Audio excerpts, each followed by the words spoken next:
رسول اللہ یا رسول اللہ یا رسول اللہ یا الحمد للہ رب العالمین والصلاة والسلام على سید الانبیاء واشرف المرسلین وعلى آلہ الطیبین الطاہرین واصحابہ الاکرمین الافضلین وعلى من احبهم وتبعهم بإحسان اجمعین الى یوم الدین. اما بعد فاعوذ باللہ من الشیطان الرجیم. بسم اللہ الرحمن الرحیم. رضی اللہ عنہم ورضوا عنہ وقال تعالی وكل وعد الله الحسنى صدق الله مولانا العظيم وبلغنا رسوله النبي الأمين الكريم ونحن على ذلك لمن الشاهدين والشاكرين والحمد لله رب العالمين. فقد قال الله تبارك وتعالى في شان حبيبه الكريم تعظيما وتكريما إن الله وملائكته يصلون على النبي يا أيها الذين آمنوا صلوا عليه وسلموا تسليما. اللهم صل على سيدنا محمد عدد ما في علم الله صلاة دائمة بدوام ملك الله. اللهم صل على سيدنا محمد عدد ما في علم الله صلاة دائمة بدوام ملك الله. محترم و مکرم ناظرین اکرام، السلام علیکم ورحمۃ اللہ وبرکاتہ. آج ہم بہت ہی اہم اور حالات حاضرہ پر کی ضرورت کا موضوع عظمت صحابہ ہر صحابی نبی جنتی کانفرنس میں ہم حاضر ہے. ہمارے ساتھ خطیب الحجاز حضرت علامہ مولانا حافظ بخاری، سید شاہ محمد سید شاہ خلیل اللہ اویس بخاری نقشبندی مجددی قادری صاحب ہمارے ساتھ، ڈائریکٹر ابوالفدا اسلامک ریسرچ سینٹر خلیفہ حضرت ابو رجا ہمارے ساتھ آج کے پروگرام میں شامل ہے. انشاءاللہ مل صاحب کی ذات تعارف کی محتاج نہیں ہے، آپ اپنے کام سے پہچانے جاتے ہیں اور ہر سلگتے ہوئے موضوعات پر مولانا جو ہے گفتگو فرماتے ہیں اور عوام کو، خواص کو، سب کو جو ہے آپ کی گفتگو ایسی ہوتی ہے کہ عوام الناس اور سب کے لیے آپ کی بات جو ہے ایک مدلل بات ہوتی ہے. اور آج کے حالات حاضرہ میں عظمت صحابہ اور صحابی ہر صحابی نبی جنتی، انشاءاللہ اس پر ہم صاحب سے سوالات کریں گے. ہم حضرت کا جو ہے خیر مقدم کرتے ہیں اور جو ہے تحریک اور انوار اسلام نیٹ ورک کی جانب سے جزاکم اللہ خیر احسن رضا. اللہ تعالیٰ اس کا جو ہے آپ کو دنیا و آخرت میں اس کا جو ہے بدلہ نصیب فرمائے. بس ابھی جو میں نے خطبے کے دوران جو آیت کریمہ پڑھی، اس کا ترجمہ دونوں آیت میں نے پڑھی، ایک رضی اللہ عنہ ورضوا عنہ اور دوسری وَكُلًّا وَعَدَ اللَّهُ الْحُسْنَى. کیا مطلب اس سے ان دو آیتوں سے کیا صحابہ کرام کی عظمت ظاہر ہوتی ہے، کیا ان کے جنتی ہونے کے بارے میں یہ دو آیتوں میں مطلب معلوم ہوتا ہے؟ مگر بعض ایسا بھی سننے میں آ رہا ہے کہ وَكُلًّا وَعَدَ اللَّهُ الْحُسْنَى میں جو ہے صحابہ کرام کی صحابیت اس میں ثابت نہیں ہو رہی، ان کے پوروں کے جنتی ہونا تو اس میں ثابت نہیں ہو رہا، ایسا بھی جو ہے بولا جائے. پہلے ہم اس پہ بات کرتے ہیں، پھر آگے انشاءاللہ سوال. بسم اللہ الرحمن الرحیم. الحمد للہ رب العالمین والصلاة والسلام علی اشرف الانبیاء والمرسلین وعلی آلہ واصحابہ اجمعین وعلی من تبعہم بإحسان اجمعین الی یوم الدین. اما بعد. معزز سامعین کرام، شفیق بزرگوں اور عزیز ساتھیوں، آج کی اس سوال و جواب کے نشست میں چونکہ یہ بہت ہی اہم اور سلگتے ہوئے عنوانات کے پر مشتمل یہ سوال و جواب کی جو نشست ہے، خاص طور پر اس لیے کہ موجودہ دور میں جو ہم حالات کا مقابلہ کر رہے ہیں اور جو حالات ہمارے سامنے نظر آ رہے ہیں کہ ایسا لگ رہا ہے جیسے کہ کوئی جنگ و جدال کا ماحول بنا ہوا ہے، جس میں ہر کوئی اپنی بات کو منوانے کے لیے اور اپنی بات کو سچ کہنے کی کوشش میں کہیں نہ کہیں جو راہ اعتدال ہے، افراط و تفریط ہے، اس سے چھوٹتا ہوا نظر آ رہا ہے. آپ نے جو آئے کریمہ، میں تو پہلے تو مبارکباد پیش کروں گا آپ حضرات کو اس کانفرنس کے لیے اور اس نشست کے لیے. اللہ تعالیٰ آپ تمام کو دارین کی سعادتوں سے سرفرازی عطا فرمائیں. پہلی بات یہ کہ آیت کریمہ کہ رضی اللہ عنہم ورضوا عنہ، اللہ ان سے راضی، وہ اللہ سے راضی. اس آیت کریمہ کی اگر آپ اوپر کی طرف سورہ توبہ میں دیکھ لیں تو آیت کا آغاز ہو رہا ہے والسابقون الاولون من المہاجرین والانصار والذین اتبعوہم بإحسان، کہ سب سے پہلے سابقین، مہاجرین اور انصار کا ذکر ہوا. والسابقون الاولون من المہاجرین والانصار، کہ پہلے وہ لوگ جو مہاجرین اور انصار ہے، ایمان لانے میں، آقا کریم علیہ السلام سے تعلق جوڑنے میں سبقت لے گئے، پہلے ان کا تذکرہ ہوا. پھر فرمایا والذین اتبعوہم، اور پھر ان انصار اور مہاجرین کی اتباع کرتے ہوئے جو دوسرے حضرات ایمان لے آئے. ان کا بھی تذکرہ، یعنی اس میں کل صحابہ کرام جو ابتدا سے انتہا تک پوروں کو شامل کیا گیا. والسابقون الاولون من المہاجرین والانصار، یعنی ایمان لانے میں جو سبقت لے گئے، ہجرت میں، مہاجرین میں، انصار میں، پہلے ان کا تذکرہ، پھر ان کی اتباع کرنے والے یعنی جو بعد میں جو ایمان لے آئے ہیں ابتدائی دور کے بعد چھوڑ کر کے بعد کے ادوار میں، تو ان دونوں کو ملا کر بعد میں کہا گیا رضی اللہ عنہ ورضوان. اللہ ان سے بھی راضی ہے جو سابقین ہیں، ان سے بھی راضی ہے جو تابعین اور لاحقین ہیں. تو مطلب یہ کہ کل صحابہ کرام کے بارے میں یہ رضی اللہ عنہ ورضوان کی آیت کریمہ مشتمل ہے. جب اللہ راضی ہو جائے، اللہ سے وہ راضی ہو جائیں، اللہ ان سے راضی ہو جائے، تو ہم شما کس شمار میں کہ ہم اس پر اعتراض کر سکے، ہم سوال کر سکے، کیونکہ ہم کو وہ چیز. اور دوسری اہم بات یہ ہے کہ صحابہ کرام عقل اور فہم سے سمجھنے والی شخصیات کا نام نہیں ہے. صحابہ کرام قرآن اور حدیث کے ذریعے سے سمجھی جانے والی شخصیات کا نام ہے. ہم عقل و فہم کے ساتھ عقل لگا کر کے سمجھیں گے یہ ایسا ہوگا، یہ ایسا ہوگا، تو وہاں پر آدمی مات کھائے گا اور وہاں پر آدمی گمراہ ہوگا. اس کے برخلاف قرآن و حدیث کو سامنے رکھیں، قرآن و حدیث جو کہتا ہے اس پر عمل کر لیں، تو میں سمجھتا ہوں یہ بہت زیادہ آسان ہے. اور وَكُلًّا وَعَدَ اللَّهُ الْحُسْنَى، کہ اللہ نے ہر ایک کے ساتھ حسنہ کا وعدہ کیا ہے. تو اب ہر ایک کون ہے اس میں؟ حالانکہ اگر قرآن کریم دیکھیں، قرآن کریم اتنی خوبصورت کتاب ہے، اتنی منظم انداز میں اللہ تعالیٰ کی طرف سے نازل کردہ اور ترتیب شدہ کتاب ہے. ایک ایک حرف دوسرے حرف کی شرح کرتا ہوا نظر آتا ہے. آپ کو اگر کوئی آیت سمجھنا ہے تو اس کا پہلے کی آیت کو سمجھنا پڑے گا، تعلق بالآیات کیا ہے، ربط کیا ہے ایک آیت کا دوسرے آیت کے ساتھ، یہ سمجھنا بہت ضروری ہے قرآن کریم کے فہم کے لیے. اگر خالی کاپی پیسٹ کر کے ہم قرآن سمجھنے لگ جائیں گے یا حدیث کو کاپی پیسٹ سمجھنے لگیں گے تو پھر ہم میں اور غیر مقلدین میں اہل حدیث میں کوئی فرق باقی نہیں رہ جائے گا. وہ بھی یہی کرتے ہیں کہ جہاں اپنی مطلب کی بات ہونا ہے آیت میں سے اتنا ٹکڑا اٹھا لیتے ہیں، حدیث پاک میں سے اتنا ٹکڑا اٹھا لیتے ہیں، اس کا پہلا اگلا دونوں چھوڑ دیا کرتے ہیں. تو وَكُلًّا وَعَدَ اللَّهُ الْحُسْنَى کی آیت کا آغاز اور ابتدا میں جو پہلے جو تذکرہ ہو رہا ہے لا يستوي منكم من انفق من قبل الفتح وقاتل، کہ جو لوگ فتح مکہ سے پہلے ایمان لائے اور فتح مکہ کے بعد ایمان لائے اور جہاد کیے اور مال خرچ کیے، وہ اور بعد والے دونوں برابر نہیں ہو سکتے. یہ ذکر ہو رہا ہے. تو مطلب کیا ہو گیا؟ وہ حسنہ کا جو وعدہ ہے اس کا تعلق آیت کے پچھلے حصے سے ہے. کیا؟ لا يستوي منكم من انفق من قبل الفتح وقاتل، کہ جو فتح مکہ سے پہلے جو ایمان لے آئے، قتل و جہاد کیا، اللہ کی راہ میں مال خرچ کیا، وہ اور بعد والے دونوں برابر نہیں ہو سکتے. اس کے بعد کہا وَكُلًّا وَعَدَ اللَّهُ الْحُسْنَى، اور اللہ تعالیٰ نے پھر ان سب سے حسنہ کا وعدہ کیا.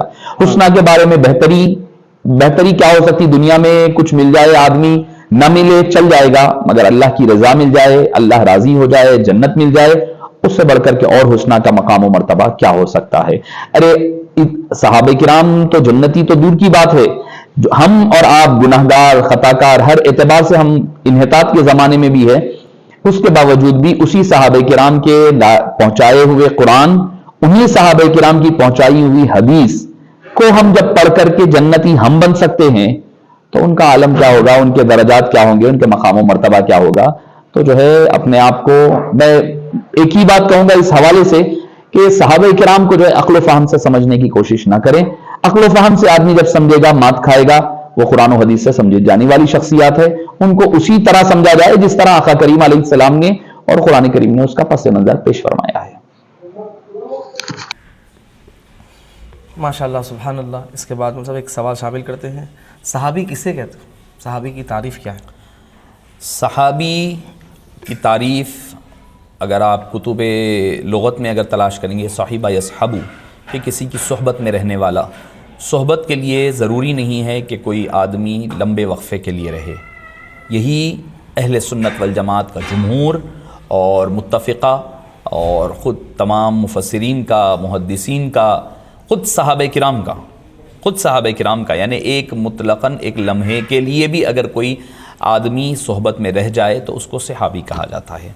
جیسے کہ حدیث پاک میں آیا ہے کہ حضرت سیدنا عمر فاروق رضی اللہ عنہ ارضاہ کے پاس ایک صحابی آئے اور ان سے کچھ غلطی سرزد ہو گئی تھی، اور وہ حضرت سیدنا فاروق اعظم رضی اللہ عنہ نے فرمایا کہ تم جو کام کیے ہیں اس کی وجہ سے میں تمہیں ضرور سزا دیتا، صرف اس وجہ سے کہ تم آقا کریم علیہ السلام کی صحبت میں ایک لمحہ گزار چکے ہیں، اسی لیے میں تمہیں اس کی رعایت کرتے ہوئے چھوڑ رہا ہوں.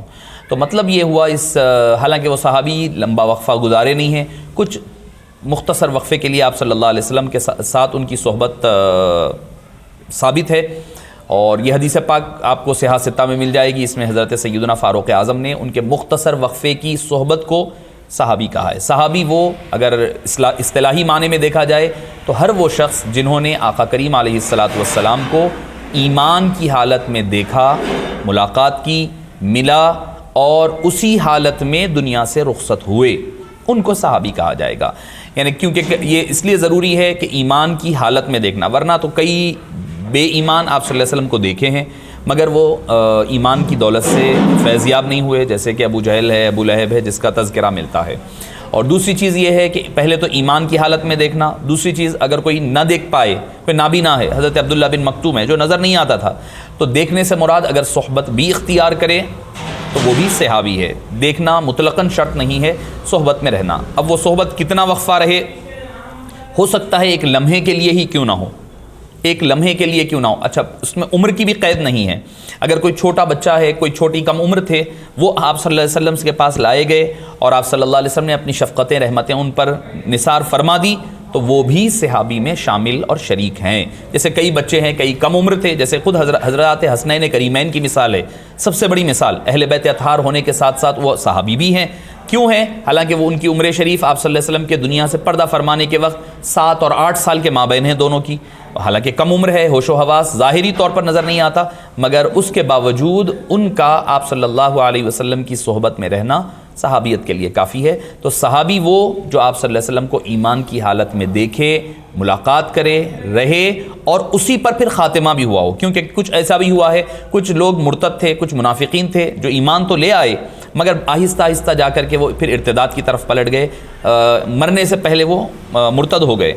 تو لہٰذا ایمان کی ایک ہونا شرط ضروری ہے کہ ایمان کی حالت پر ہی ان کا انتقال ہونا ضروری ہے. تو صحابی ہم اسے کہتے ہیں. تو ہمارے پاس اہل سنت والجماعت میں یہ دیکھا جائے گا کہ مطلب ایمان کی حالت میں مطلب ان کا انتقال ہونا یہ ان کے صحابی کے لیے شرط. جی، اہل سنت والجماعت ہی کے پاس یہ شرط ہے کہ بھئی اگر کوئی مرتد ہو جائے، جی، کیونکہ کچھ ہوا ہے، کچھ لوگ اچھا اس پر بعض لوگ یہ بھی اعتراض کرتے ہیں کہ کیا ہم جب کہتے ہیں صحابہ کے فضائل بیان کرتے ہیں تو بعض لوگ کہتے ہیں بھئی پھر کیا سرکار دو عالم صلی اللہ علیہ وسلم کی فیض ان مرتدین کو نہیں پہنچا کیا؟ تو وہ تو آپ صلی اللہ علیہ وسلم کو پتا تھا کہ یہ مرتد ہونے والے ہیں. قرآن میں یا ایھا الذین آمنوا من یرتد منکم عن دینہ کی آیت اسی کے حوالے سے نازل ہو چکی تھی. منافقین کے نام تو آپ صلی اللہ علیہ وسلم نے حضرت حذیفہ بن یمان کو بتا دیے تھے کہ بھئی یہ اسرار النبی تھے، تو سر سارے جانتے تھے. تو لہٰذا آپ صلی اللہ علیہ وسلم کو پتا تھا کہ کون منافق ہے اور کون ارتداد مرتد ہو کر کے جانے والا ہے. تو لہٰذا ایمان کی شرط ضروری ہے، ایمان پر ان کا خاتمہ ہونا ضروری ہے. اگر ایمان پر خاتمہ نہ ہو تو وہ آدمی پھر صحابیت جب ایمان سے خارج ہو جائے گا تو خود بخود وہ صحابیت کے درجے سے بھی خارج ہو جائیں گے. صحابہ میں سب سے افضل کون؟ دیکھیے صحابہ کرام بے شمار ہے، جیسے کہ لاکھوں کی تعداد بتائی گئی، 1 لاکھ کم و بیش 1.5 لاکھ کے قریب کی تعداد بتائی گئی صحابہ کرام کی.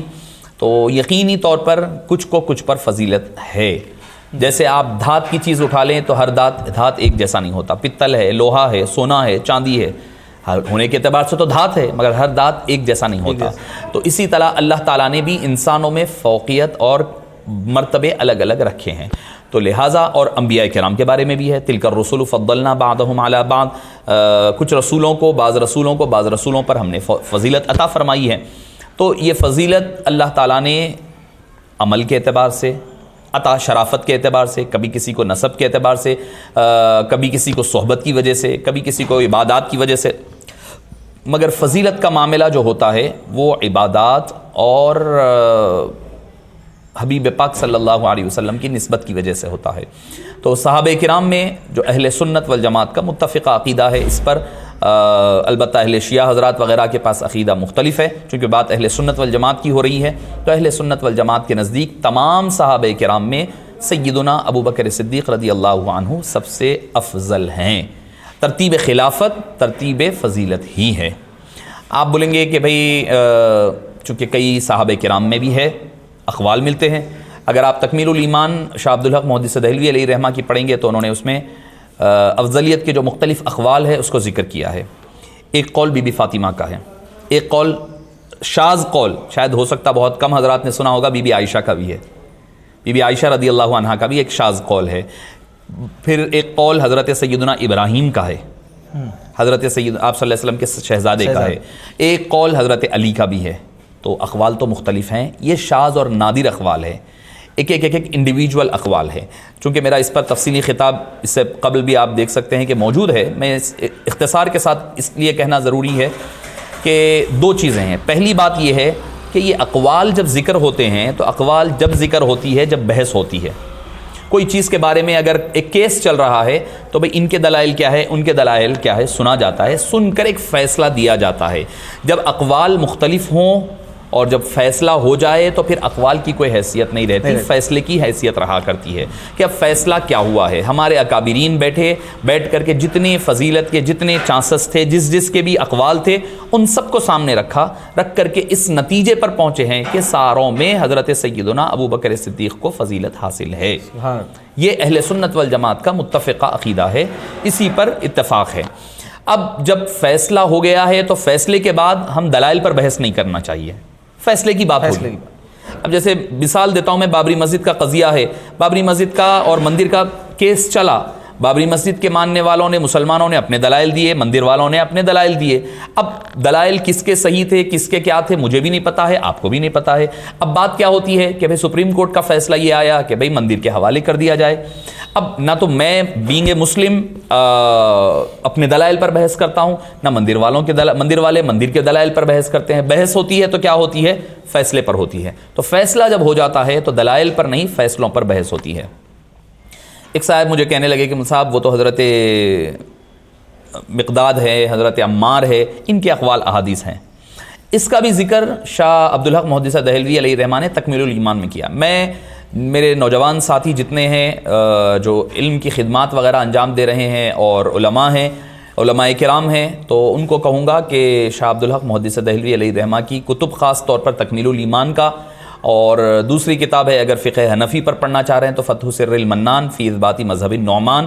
کچھ کتابیں ایسی ہیں جو آپ ضرور اپنے مطالعے میں رکھیں. وہ اس لیے کہہ رہا ہوں میں کہ شاہ عبدالحق صاحب ہند و پاک میں عقائد اہل سنت والجماعت کی بنیاد رکھنے والے لوگوں میں سے. بنیاد تو آقا کریم علیہ السلام نے رکھی ہے، مگر اس کے دلائل جو آج ہمارے پاس جتنے ہیں نا، آپ کے جتنے دلائل ملتے ہیں، کیا کیا اہل سنت کے جو معمولات اور عقائد ہے، فاتحہ دینا، سلام پڑھنا، درود، فاتحہ، جتنی چیزیں ہیں 11ویں 12ویں، ساری دلائل کا آغاز آپ نے اس کی دلائل رکھے ہیں. اسی کی بنیاد پر بعد کے علماء کرام نے اس کو پھیلایا ہے. تو اس میں آپ نے احادیث کا ذکر کیا ہے حضرت مقداد کا کہ ایک مرتبہ وہ بازار میں حضرت مولا مشکل کشا کرم اللہ وجہہ الکریم سے ملاقات کی ہے.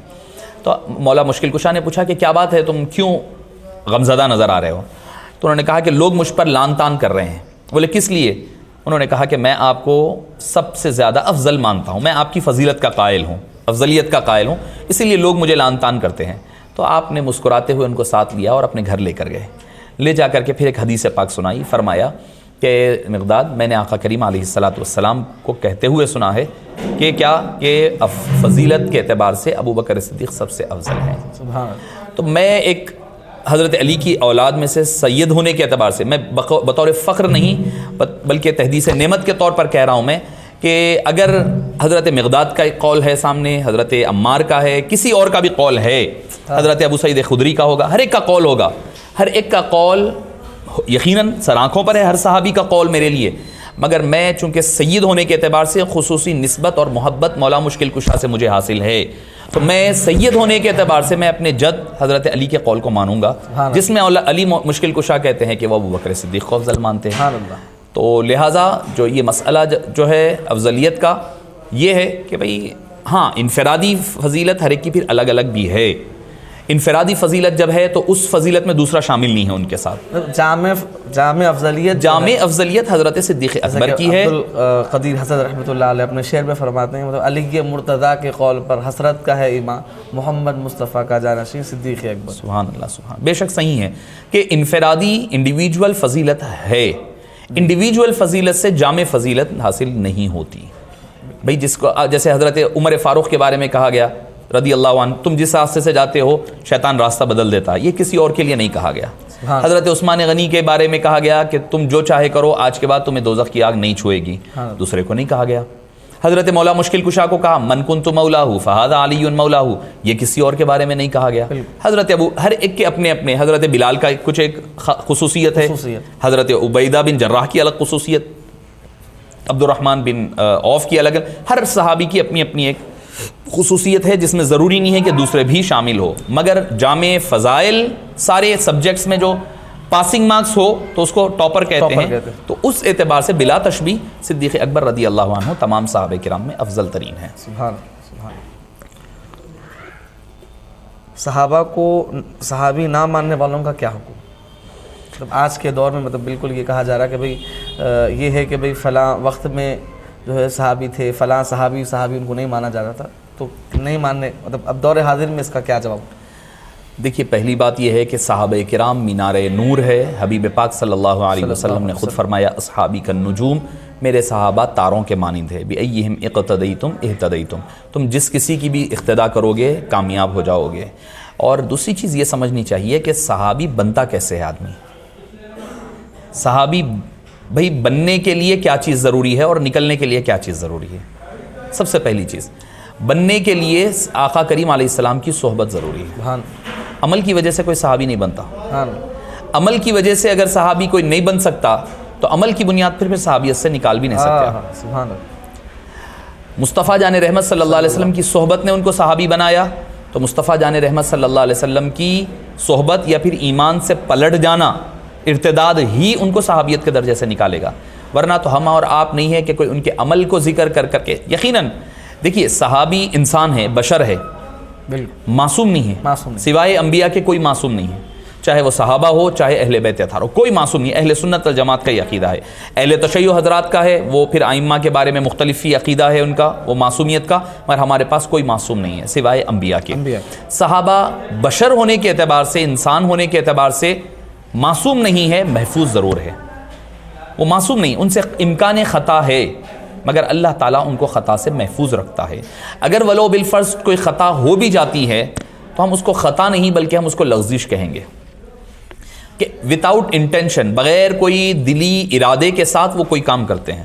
اگر کوئی کام ان سے لغزش سرزد بھی ہوئی ہے تو ان کا ارادہ غلط نہیں تھا، ان کی نیت غلط نہیں ہو سکتی. آپ نیت پر ان کے شک نہیں کر سکتے. کیوں؟ قرآن کہہ رہا ہے وَيُزَكِّيهِمْ، آقا کریم علیہ السلام نے ان کا تزکیہ کیا ہے. ارے ہمارا 1400 سال کے بعد کا کوئی اگر پیر آ جائے تو وہ تزکیہ کر دے قلب پر توجہ دے کر کے، ذکر و اذکار کر کر کے.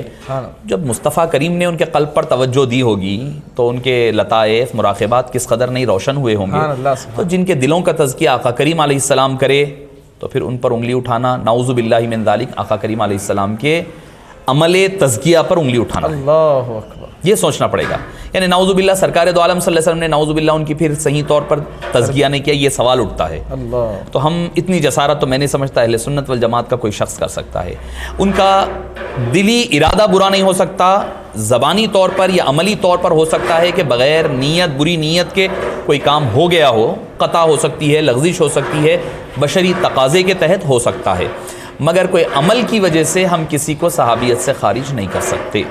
اور رہی بات اگر کوئی آدمی کوئی صحابی ہے، صحابی کے ہوتے ہوئے اس کو صحابیت سے خارج کرتا ہے تو وہ آدمی اہل سنت والجماعت کا نہیں ہو سکتا، خارج اہل سنت والجماعت ہوگا. جیسا کہ حالیہ دنوں میں جامع نظامیہ کا بھی فتویٰ آیا ہے، تو جس کی صحابیت قرآن و حدیث سے ثابت ہے اس شخص کی صحابیت کا انکار جائز ہرگز نہیں کیا جا سکتا. کوئی بھی ادنا سے ادنا درجے کا بھی صحابی ہوگا، ہو سکتا ہے ایک لمحے کے لیے سرکار سے ملاقات ہوگی، مگر اس شخص کا آپ انکار ان کو صحابیت سے نکالنے کا ہمیں اختیار ہی نہیں ہے. تو یہ کہے گا میں قرآن میں سے ایک آیت نکال دوں گا، کسی کو اختیار ہے، کسی کو اختیار نہیں ہے. تو ہمیں بھی جب تک کہ کوئی صحابہ کرام نے یا پھر ہمارے اکابرین نے، کچھ صحابہ جیسے کہ مرتد وغیرہ ہوئے ہیں یا منافقین کی فہرست میں آئے ہیں، ویسے حضرات کا تذکرہ ہو تو ٹھیک ہے، پھر بھی کہا جا سکتا ہے. مگر ہم کسی کی صحابیت سے انکار ہرگز نہیں کر سکتے. وہ آدمی پھر اہل سنت والجماعت سے خارج ہو جائے گا جو صحابہ کرام کو ماننے سے انکار. اگر کل صحابہ کو مان لے گا تو وہ آدمی ایمان سے ہی ہاتھ دھو بیٹھے گا. کچھ صحابہ وہ ہے، دیکھیے اس میں بھی کیا ہے، تھوڑا سا اعتدال والی راہ کیا ہے. کچھ صحابہ وہ ہیں جن کا نہ ماننا آدمی کو کافر بناتا ہے، کچھ صحابہ وہ ہیں جن کا نہ ماننا آدمی کو فاسق و فاجر بناتا ہے. جی وہ اس لیے کہ اگر آپ عقیدۃ الطحاوی یا نصفی عقائد کی بڑی بڑی کتابیں پڑھیں گے تو آپ کو ملے گا جو صحابی کا ذکر قرآن کریم میں ہے یا جس پر علماء کا اتفاق ہے کہ یہ اسی صحابی، جیسے کہ حضرت صدیق اکبر رضی اللہ عنہ، ان اللہ معنا اذ قال لصاحبہ، جو ہے حضرت صدیق اکبر کے بارے میں کسی کا اس پر اختلاف نہیں ہے۔ حضرت بی بی عائشہ کی طہارت و پاکی کا ذکر قرآن کریم میں جس پہ کسی کو اختلاف نہیں ہے۔ حضرت زید بن حارثہ کا نام کے ساتھ قرآن میں ذکر ہے۔ ایسے صحابہ جن کا ذکر قرآن کریم میں ہے، ان کا اگر کوئی انکار کرتا ہے تو آدمی کافر ہو جائے گا، اور جن کا دوسرے قرآن کو چھوڑ کر دوسرے احادیث وغیرہ میں تذکرہ ہے، ان کا ذکر آدمی کو فاسق و فاجر بنائے گا اور اہل سنت والجماعت سے خارج کرے گا۔ اس کے اندر اور ایک میں ایڈ کر لوں کہ اگر کوئی مطلب افضلیت صدیق اکبر کا منکر ہے تو پھر اس کے ایمان کے اوپر کیا رہے کہ مطلب افضلیت صدیق اکبر کا مسئلہ جو ہے ایمان کا مسئلہ ہے۔ بعض ہمارے پاس مطلب اہل سنت والجماعت میں ہی دیکھا جا رہا ہے کہ مطلب افضلیت صدیق اکبر کے جو ہے بعض منکر نظر۔ دیکھیے، افضلیت صدیق اکبر پر چاروں ائمہ کرام کے نزدیک، ائمہ اربعہ اگر آپ اٹھا لیں، ان تمام کے نزدیک حضرت سیدنا صدیق اکبر کی افضلیت مسلمہ اور ثابت ہے۔ اور رہی بات، مجھے آپ پوچھو تو یاد آ رہا ہے کہ امام جعفر صادق رضی اللہ عنہ ارضاہ سے ہے، مروی ہے کہ آپ نے خود فرمایا کہ تمام خلائق میں انبیاء کے بعد سب سے افضل شیخین کریمین ہیں۔ تو اہل سنت والجماعت کی پہچان ہی یہی ہے، فضیلت الشیخین۔ پہلی چیز ہے کہ شیخین کی فضیلت کا ماننا، حب القطنین، دونوں دامادوں سے محبت کرنا۔ چاروں خلفاء کو تقسیم یوں کی ہے کہ دونوں کی فضیلت کو ماننا اور دونوں کے سے محبت کرنا، باقی دو کی فضیلت، دو سے محبت کرنا، یہ دونوں چیزیں احناف کے نزدیک اہل سنت والجماعت کے عقائد کی بنیاد ہے۔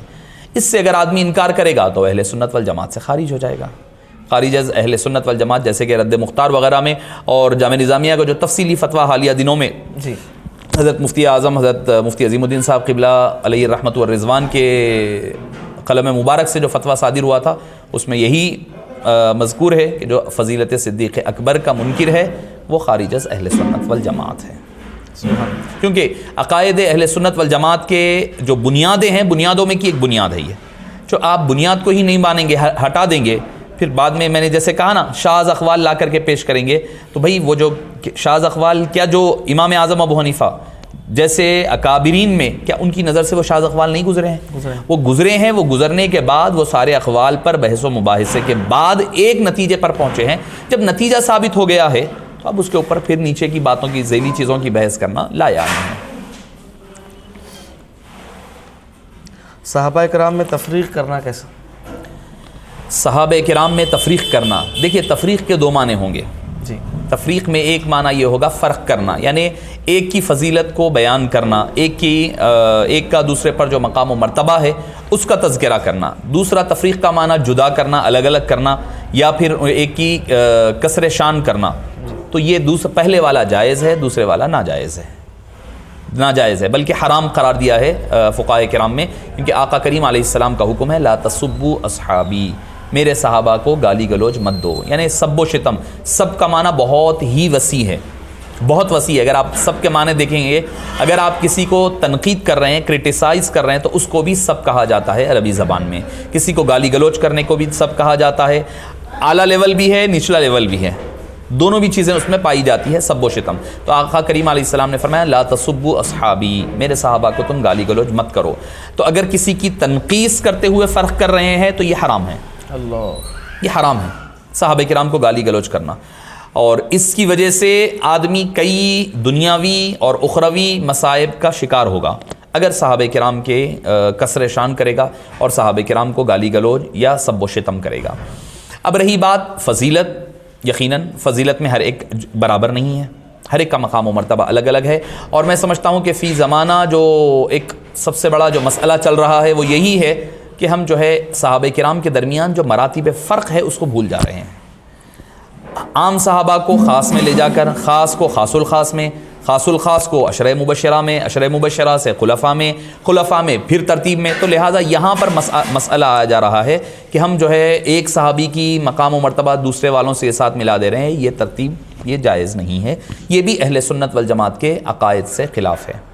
ایک صحابی کو اللہ، اور اچھا اس میں بھی دیکھیے یاد رکھیے کہ اگر کسی کی فضیلت بیان ہو رہی ہے تو کسی کو چھوٹا نہیں ثابت کرنا، بلکہ فضیلت ان کی بڑی ہے. قرآن نے بھی کیا تلک الرسل فضلنا بعضهم علی بعض, فضیلت سب کو دی ہے ہم نے, فضیلت سبھی میں شامل ہے, تمام رسول تمام نبی ہے, نبوت سب میں کامن ہے, نبوت میں پھر اعلیٰ مقام الگ کسی کو دیا, نبوت میں پھر رسالت عطا کی, رسالت میں اولو الفضل بنائے, اولو الفضل میں پھر جو ہے آقا کریم علیہ السلام. تو فضیلت کے درجے اوپر جا سکتا ہے آدمی, مگر کسی کو نیچے گرانے کی اجازت نہیں ہے.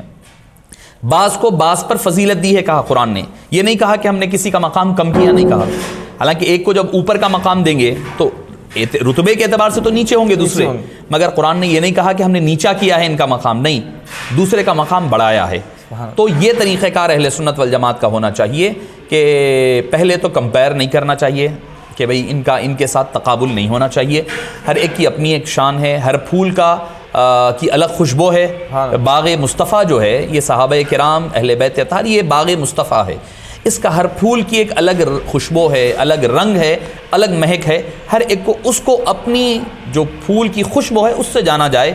اس کو اس کے ساتھ لڑانا, تفریق کرنا, یہ اہل سنت والجماعت کا شیوا نہیں ہے اور یہ جائز بھی نہیں ہے. اگر یوں دو الفاظوں میں اس کو کہیں تو نبی کے باغ کے سر و ثمر سے پیار کرتے ہیں, ہم ایک گل سے نہیں سارے چمن سے پیار. بے شک, سبحان اللہ. صحابہ کرام کی شان میں قرآن و حدیث میں کچھ فضیلت بیان کی گئی.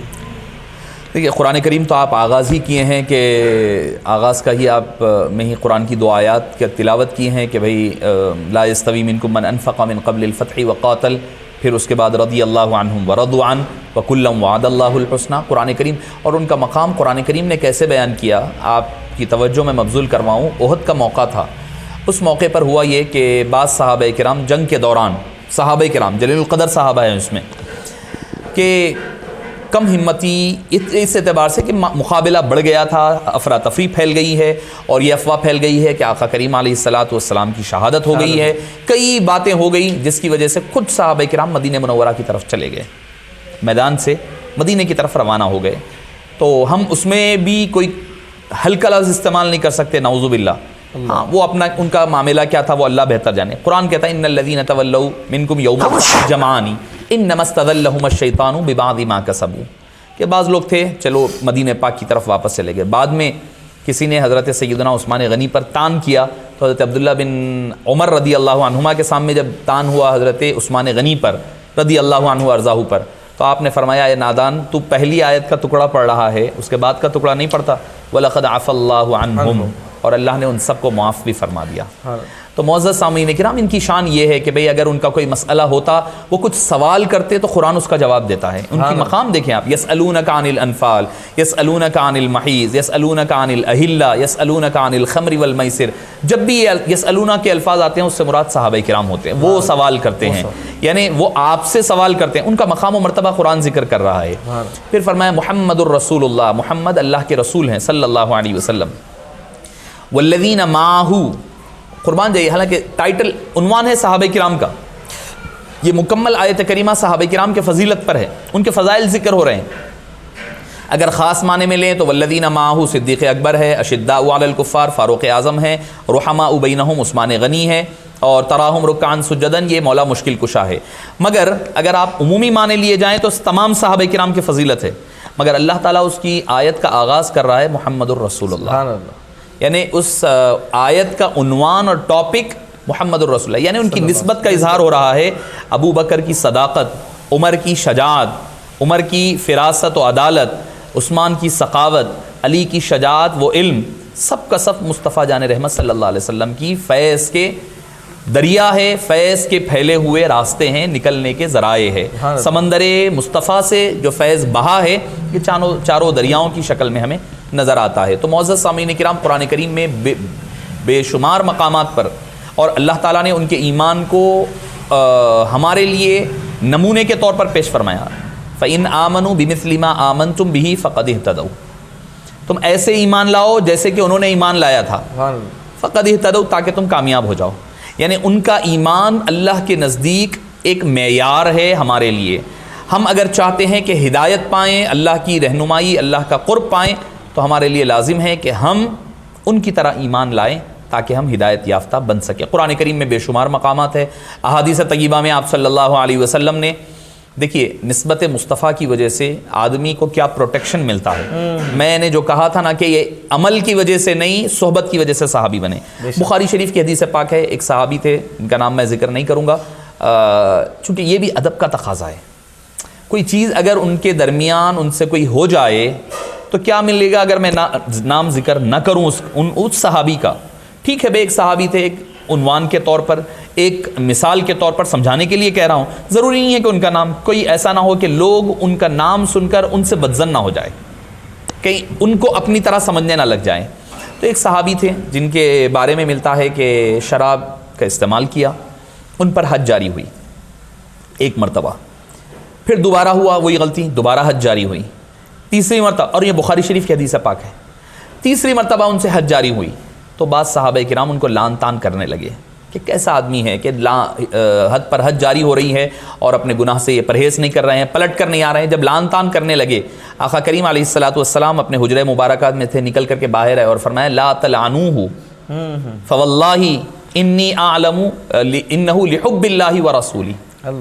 لا تلعنوہ, اے لوگو ان کو لان تان مت کرو, ملامت مت کرو, لان تان مت کرو. حالانکہ عمل خراب ہے, عمل ایک بار نہیں 3 مرتبہ غلطی ہو چکی ہے شراب پینے کی, مگر حبیب پاک کیا فرما رہے ہیں لا تلعنوہ, یعنی عمل کی کمی ان کو لان تان کا حقدار نہیں بناتی. تو اب جو لان تان کسی عمل کی وجہ سے صحابی کو کرتے ہیں تو وہ آقا کریم علیہ الصلوۃ والسلام کی اس حدیث پاک کے خلاف جا رہے ہیں.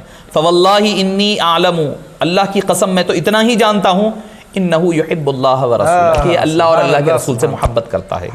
یعنی اچھا محبت بعض وقت ایک ہمارے پاس کیا ہوتا ہے کہ اگر کوئی اہل سنت والجماعت کے کوئی آدمی, عام آدمی کی کہہ رہا ہوں, کوئی داڑھی والے صاحب ہو سکتے ہیں, کوئی امامہ پہننے والے, کوئی غلطی ہو جائے تو لوگ کہتے ہیں داڑھی رکھتے ہوئے کر رہے ہیں فلاں, تو اس کا اس سے کوئی تعلق ہی نہیں ہے. بھائی عاشق, ٹھیک ہے بھائی عاشق رسول کا, عشق رسول کا ہونا اور شے ہے, انسان عمل کی کمی کچھ اور شے ہے, نہیں ہونا چاہیے, اس سے پرہیز کرنا چاہیے. تو میں یہ بتلانا چاہ رہا ہوں کہ صحابی عمل خراب ہونے کے باوجود بھی صاحب لان ملامت نہیں بنے. دوسری چیز حبیب پاک نے فرمایا کہ وہ اللہ اور اللہ کے رسول سے محبت کرتے ہیں. تو محبت خداوند قدوس اور محبت رسول اکرم صلی اللہ علیہ وسلم آدمی کی کیسے حفاظت کرتا ہے کہ آدمی کو ملامت سے بچایا کرتا ہے. تو قرآن اور حدیث میں بے شمار صحابہ کرام کے فضائل آئے ہیں, اور بخاری شریفی میں ہے کہ بھئی اگر ایک صحابی ایک مد یا آدھا مد خرچ کرے اور تم احد کے برابر سونا بھی خرچ کر دو تو تم ان کے اجر و ثواب کے برابر نہیں پہنچ سکتے. تو یہ معاملہ ہے صحابہ کرام کا. آدمی جو ہے لاکھ عمل کر لے, عابد بن سکتا ہے, مفسر بن سکے گا, محدث بنے گا, فقیہ بنے گا, صوفی بنے گا, لاکھ عمل کچھ بھی کر لے, صحابی نہیں بن سکتا. ہو سکتا ہے کہ صحابہ کرام علم کے اعتبار سے, عمل کے اعتبار سے کمتر رہے ہوں گے. کچھ صحابہ ہے بالکل پڑھنے لکھنے نہیں آتا تھا ان کو, بعد والوں میں علم پھیلا, عالم بعد میں بنے لوگ. بعض ایسے بھی ہے جن کو عبادت کا بھی موقع نہیں ملا, مگر وہ جنتوں کے اس اعلیٰ مقامات پر رہیں گے جس پر ہم اور آپ کا ذہن و گمان بھی نہیں جا سکتا ہے. صحابہ کرام کی تعداد کتنی؟ دیکھیے صحابہ کرام کی تعداد کے حوالے سے کوئی مستقل کوئی تعداد متعین نہیں کی جا سکتی ہے, چونکہ کہیں پر ایسا نہیں نظر آتا. البتہ یہ ہے کہ فتح مکہ کے موقع پر ہمارے پاس جو تعداد ملتی ہے کہ کم و بیش 1.5 لاکھ کے قریب صحابہ کرام کی تعداد تھی. تو 1.5 لاکھ کے قریب کی صحابہ کرام کی تعداد آپ صلی اللہ علیہ وسلم کے دنیا سے پردہ فرمانے کے 2 مہینے پہلے کی بات ہے. اس دوران اور بھی بڑی ہوگی, تو کوئی متعین تعداد ہم بیان نہیں کر سکتے. ہاں جتنے بھی تھے اللہ تعالیٰ خوش نصیب تھے وہ لوگ جن کو اللہ تعالیٰ نے اپنے حبیب پاک صلی اللہ علیہ وسلم کی صحبت سے فیض یاب فرمایا تھا. کیا فتح مکہ کے بعد والے صحابہ کرام ہیں؟ دیکھیے فتح مکہ کے بعد تو آپ کے پاس 3-4 سال ہے صاحب. میں کہہ رہا ہوں کہ آقا کریم علیہ السلام کے دنیا سے پردہ فرمانے سے قبل ایک لمحے کے لیے بھی اگر کوئی آ کر کے آقا کریم علیہ السلام سے ملاقات کر لیا تو وہ بھی صحابی ہے. فتح مکہ کے بعد والے صحابہ نہیں ہونا کہنا اپنے ایمان اور دین کو ڈھا دینا ہے.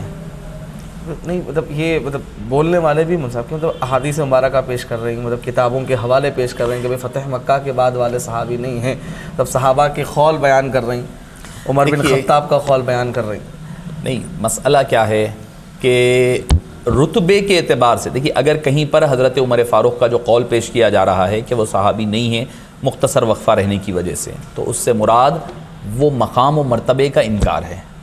جو مقام و مرتبہ پہلے والوں کو ملا ہے وہ بعد والوں کو نہیں ملا ہے.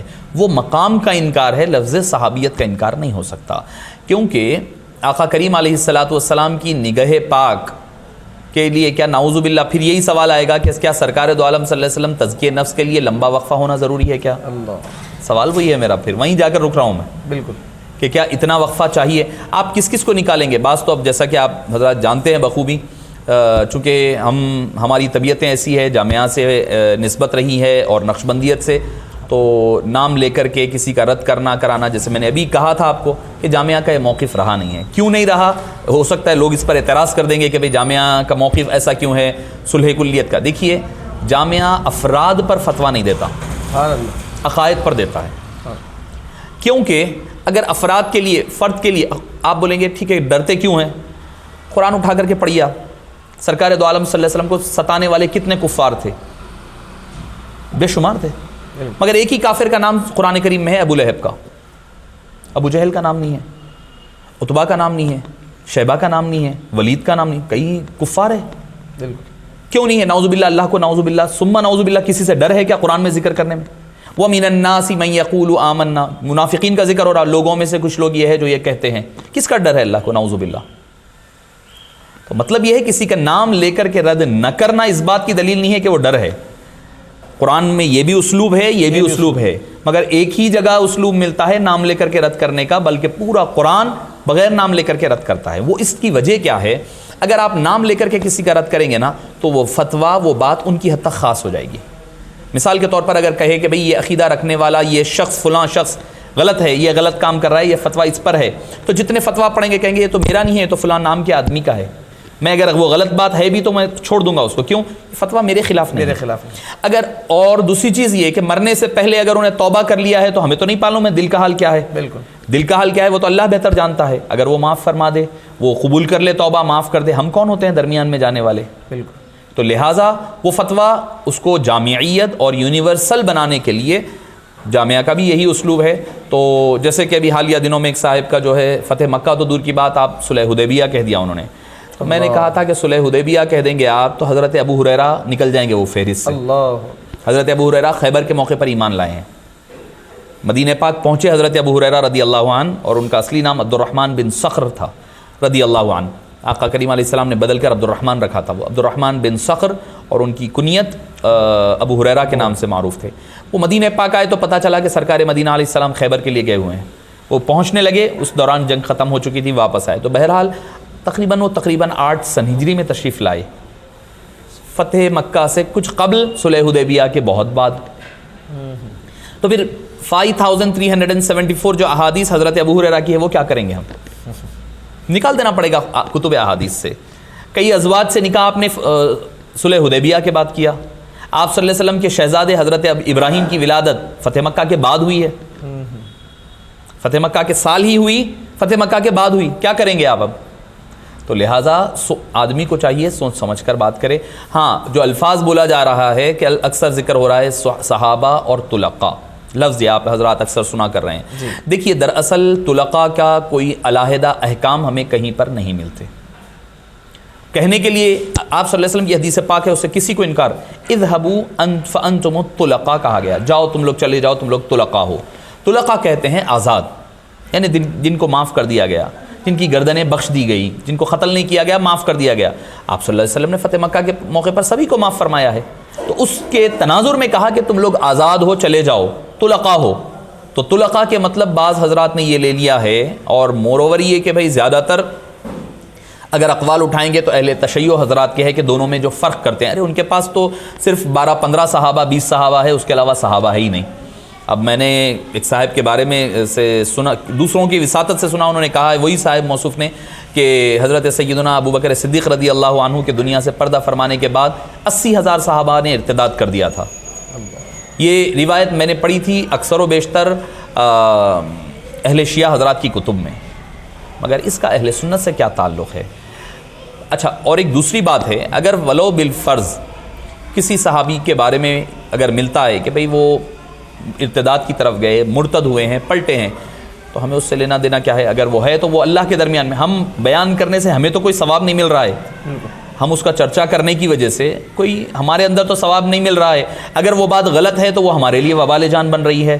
اور دوسری چیز یہ ہے کہ جس موقع پر جن حالات میں فتنہ پیدا ہو رہا ہے تو فتنوں کے سد باب کے لیے اگر حقیقت ہے بھی تو اس کو بیان کرنے سے اجتناب کرنا زیادہ اولا اور بہتر ہے۔ ایک آخری سوال، اس کے بعد مولانا انشاءاللہ اس کو کنٹینیو کریں گے۔ تو امیر معاویہ رضی اللہ تعالیٰ عنہ کے متعلق عوام کو کیا عقیدہ رکھنا چاہیے؟ دیکھیے، حضرت سیدنا امیر معاویہ رضی اللہ عنہ و ارضاہ یقیناً یہ ایک روایت کے مطابق صلح حدیبیہ کے موقع پر ایمان لائے، ایک روایت کے مطابق اور اکثر جو کہا گیا کہ فتح مکہ کے موقع پر ایمان لائے، اس سے قبل فتح مکہ سے قبل ایمان لے آئے۔ تو یقیناً درجے کے اعتبار سے یہ وہ صحابہ کرام کی برابری نہیں کر سکتے جو پہلے ایمان لا چکے ہیں، مہاجرین ہیں، انصار ہے، بدری ہے، احدی ہے، صلح حدیبیہ کے، ان صحابہ کرام کی برابری ہرگز نہیں ہو سکتی۔ مگر آپ کے بارے میں اہل سنت والجماعت کا متفقہ عقیدہ ہے کہ وہ صحابی ہیں، اور ولو بالفرض اگر کوئی، جیسے کہ بعض حضرات کہہ رہے ہیں وہ صحابی نہیں تھے، ان کے حضرت علی کے خلاف خروج کرنے کی وجہ سے وہ صحابیت سے خارج ہو گئے ہیں، یہ کوئی دلیل نہیں ہے، ان کے پاس کوئی دلیل نہیں ہے کہ یہ کہہ سکے، ثابت کر سکے۔ کوئی امام بخاری کا قول بتا دیں مجھے آپ، یا امام مسلم کا قول بتائیں، یا امام اعظم، یا جس کو آپ مانتے ہیں ان کا قول بتا دیں ان کو صحابی کہ صحابی نہیں تھے۔ تو لہٰذا اہل سنت والجماعت کو یہ عقیدہ رکھنا چاہیے کہ وہ صحابہ کی جماعت میں سے ہے، یقیناً جو اولین ہیں، سابقین الاولین ہیں، اس میں سے نہیں ہے، تابعین والذین اتبعوہم کے زمرے میں آتے ہیں۔ تو ان کا ادب کرنا، ان کا جب بھی نام لے احترام اور ادب کے ساتھ نام لینا، ان پر سب و شتم کرنا، گالی گلوچ کرنا، یہ فسق اور فجور ہے، آدمی کو فاسق، جیسے میں نے پہلے ہی کہا ہے۔ لوگ ہمارے پاس ایسا ہو گیا ہے کہ ایک اہل بیت پر کام کرنے والا گروہ اگر صحابہ کے بارے میں کچھ کہیں تو چراغ پا ہو جا رہا ہے، اور جو صحابہ پر کام کرنے والے حضرات ہیں، اہل بیت اطہار کے حوالے سے کوئی بات کہی جائے تو چراغ پا، ارے بھائی صحابی کا انکار۔ دیکھیے کہ عقیدہ جو ہے، جذبات اور عقیدت الگ چیز ہوتی ہے، جو مسائل ہیں اور جو عقائد ہیں وہ متفقہ ہوتے ہیں اور بیان کردہ کتاب و سنت۔ مجھے اچھی طرح یاد آ رہا ہے، مجھے حالیہ گفتگو میں ایک ساتھی سے بات ہو رہی تو فرما رہے تھے، حضرت مفتی عظیم الدین صاحب قبلہ علیہ الرحمہ نے فرمایا تھا کہ جب ایک فتوے کے بارے میں، تو آپ نے فرمایا بابا ہم ناقل ہے، نقل کرنے والے ہیں، ہم مجتہد نہیں ہیں، ہم اجتہاد کرنے والے نہیں ہیں، جب تک کہ پہلے والے کوئی بات اس حوالے سے نہیں کہے ہیں اس چیز کو ہم جو ہے بیان نہیں کر سکتے، فتویٰ نہیں دے سکتے۔ تو لہٰذا جو صحابہ کا تذکرہ قرآن میں وضاحت کے ساتھ یا صراحت کے ساتھ ملتا ہے، ان کا انکار کفر ہے۔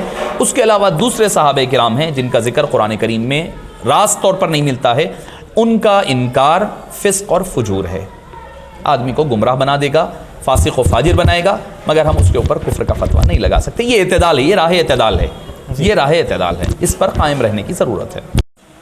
السلام علیکم ورحمۃ اللہ وبرکاتہ۔ الحمدللہ یہ ہمیں شرف کی بات ہے کہ حضرت مولانا اویس صاحب ہمیں کافی وقت ہمیں عنایت کرتے ہیں، اور جتنے بھی ہم نے جب بھی فون کیا تو حضرت والا نے کبھی بھی ہمیں خالی ہاتھ نہیں کیا، بلکہ ہم نے حضرت سے ہی مقاصد الاسلام جو بانی جامع علیہ الرحمۃ و رضوان کی مشہور و معروف کتاب ہے، اس پہ ہم نے حضرت کا ٹائم لیا، اور حضرت نے ہمیں روز آنا، ان کی مصروفیت کی بنا پر ہمیں 8 ہے تو 11 لیکن 8 الحمدللہ حضرت نے جو ہے ہمیں وہ ریکارڈ کر کے بھیجا، اور آگے بھی انشاءاللہ بھیجیں گے۔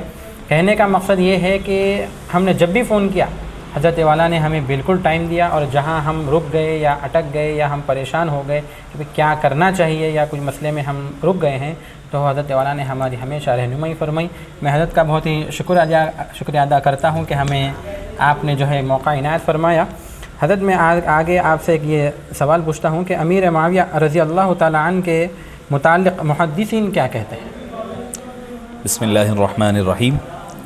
آپ حضرات مبارکباد کے مستحق ہیں کہ اللہ تعالیٰ آپ حضرات سے اس وساطت سے، سوشل میڈیا کے دور میں اس وساطت سے دین کی اور عقائد صحیحہ اور حقہ کی نشر و اشاعت کا کام لے رہا ہے۔ اللہ تعالیٰ آپ حضرات کی جوانیوں کو سلامت رکھے اور آپ حضرات کی کاوشوں کو شرف قبولیت عطا فرمائیں۔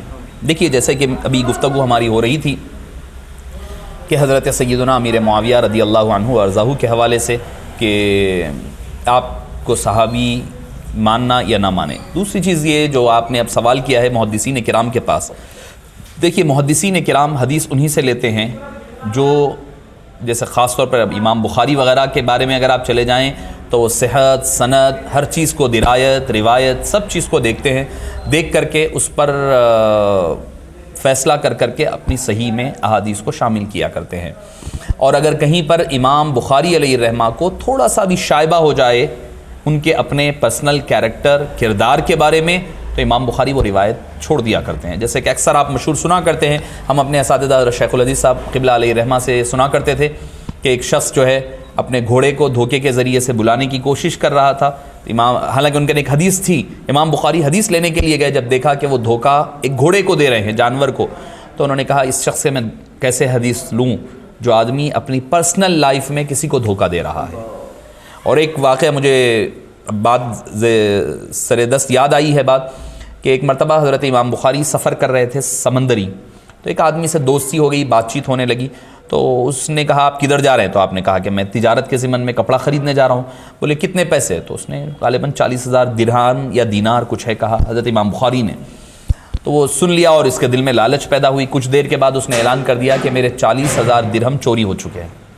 معلوم تھا کہ امام بخاری کا 40,000 درہم ہے.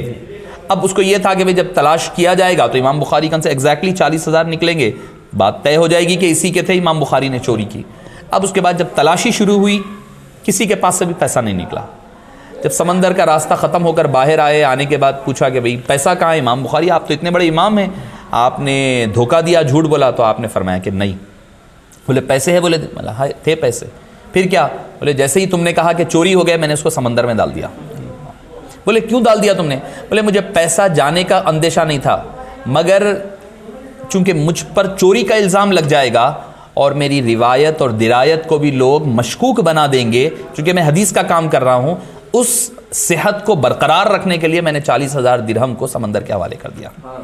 تو ایسے بڑے محدث امام بخاری حضرت سیدنا امیر معاویہ رضی اللہ عنہ وارضاہ کی حدیث پاک بخاری شریف میں ذکر کریں، اور جس کو ہم بڑے عقائد کے ٹاپک پر اور کیا کہا جائے کہ بھئی قاسم کائنات کے طور پر اکثر ہم ذکر کرتے ہیں، انما انا قاسم واللہ یعطی. یہ حدیث پاک مختلف مقامات پر مختلف ابواب میں امام بخاری نے ذکر کیا ہے، مختلف عنوانات کے تحت. کبھی کتاب العلم میں لایا ہے، کبھی کسی میں، کبھی کسی میں. تو ساروں کی روایت امام حضرت امیر معاویہ سے ہے.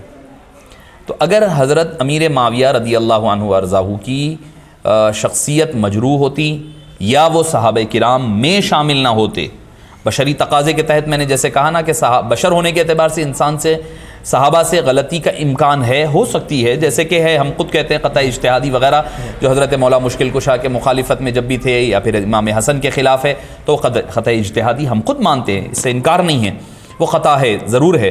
مگر یہ کہنا کہ ان کو اس خطا کی وجہ سے صحابیت سے خارج کرنا، یہ اہل سنت والجماعت کا طریق نہیں ہے. صحابہ کرام نے بھی ان کو صحابی مانا ہے، محدثین نے ان کو صحابی مانا ہے، خود صحابہ نے ان کو صحابی مانا ہے. حضرت عبداللہ بن عباس رضی اللہ عنہما کی ایک حدیث پاک وطر کے حوالے سے ملتا ہے، تو انہوں نے کہا کہ وہ انہو صاحبہ رسول اللہ صلی اللہ علیہ وسلم، وہ رسول اکرم صلی اللہ علیہ وسلم کے صحابی ہیں.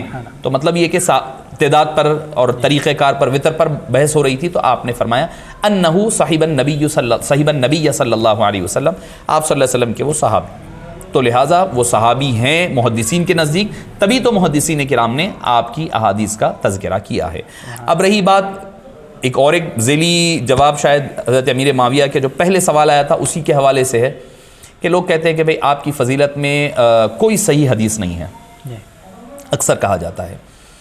دیکھیے کہ صحیح سے مراد بعض جو محدثین کے اقوال ہے کہ بھئی ہم ما وجدنا فی فضیلتی معاویہ صحیح حدیث وغیرہ، ایسے الفاظ ملتے ہیں کہ کوئی صحیح حدیث نہیں ہے. یقیناً ٹھیک ہے، صحیح سے مراد وہاں پر اردو کا صحیح اور غلط نہیں ہے، بلکہ صحت کے اعتبار سے جو حدیثوں کی قسم ہے اس سے مراد صحیح ہے، وہ پہلی بات. دوسری چیز یہ ہے کہ اگر کوئی روایت نہ بھی ہے، کوئی ایک روایت نہیں بھی ہے، مان لیں چلے ان کی بات، کیا صحابی ہونا کم فضیلت ہے؟ سبحان اللہ. بھئی اگر کوئی عدل کرنے والا ہے، انصاف کرنے والے ہیں، عبادت کرنے والے ہیں، روزہ رکھنے والے، سجدے، سب اپنی جگہ ہوگا، ان سب سے فضیلتوں سے بڑھ کر فضیلت صحابی کی ہے. صحابی کی جب فضیلت ہے تو ساری فضیلتیں ذیلی ہو جائے گی، ساری فضیلتیں ذیلی ہو جائے گی. تو صحبت مصطفیٰ کی وجہ سے وہ صحابی بنے تو صحبت کو دیکھا جائے گا، عمل کو نہیں دیکھا جائے گا، عمل ذیلی ہو جائے گا، صحبت اصل ہو جائے گی۔ سبحان اللہ۔ حضرت جو کوئی امیر معاویہ رضی اللہ تعالی عنہ کو صحابی نہ مانے تو اس کا کیا حکم ہوگا؟ جیسے کہ جامع نظامیہ کا جو حالیہ دنوں میں فتویٰ آیا ہے وہ فتویٰ یہی ہے کہ اگر کوئی حضرت امیر معاویہ رضی اللہ عنہ یا کوئی اور صحابی، جیسے کہ حضرت ابو سفیان بھی ہے اس میں شامل، حضرت عمرو بن العاص بھی ہے، حضرت ہند بھی ہے، حضرت وحشی بھی ہے، جو حضرات بعد میں ایمان لائے، جن کا اختلاف رہا ہے آقا کریم علیہ الصلوۃ والسلام سے ایمان لانے سے پہلے، اور بعد میں پھر اہل بیت اطہار وغیرہ سے، حضرت علی وغیرہ سے، تو ان تمام صحابہ میں سے کسی کو اگر کوئی نہیں مانتا ہے تو وہ آدمی فاسق و فاجر ہوگا۔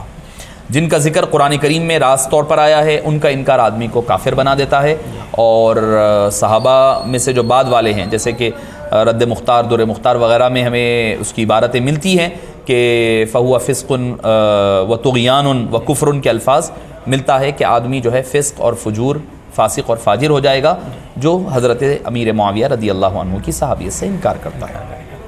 حضرت میں ایک اپنا یہاں پر ایک پرسنل میں اپنا جو ہے ایک سوال پیش کرنا چاہوں گا۔ مجھے سب سے زیادہ تمام صحابہ میں سب سے زیادہ اگر کسی سے محبت ہے تو وہ صدیق اکبر رضی اللہ تعالیٰ عنہ سے صحابہ، اور ہر ایک کا اپنا اپنا چاہنا ہے، بھائی میں فلاں صحابی کو زیادہ چاہتا ہوں، فلاں صحابی کو زیادہ چاہتا ہوں۔ تو ایک میں نے کل ایک شعر پڑھا ہے، کسی نے لکھا ہے کہ ایسے ویسوں کے بچے حیدر نہیں کرتے، شریف ماں کے بچے علی علی کرتے ہیں۔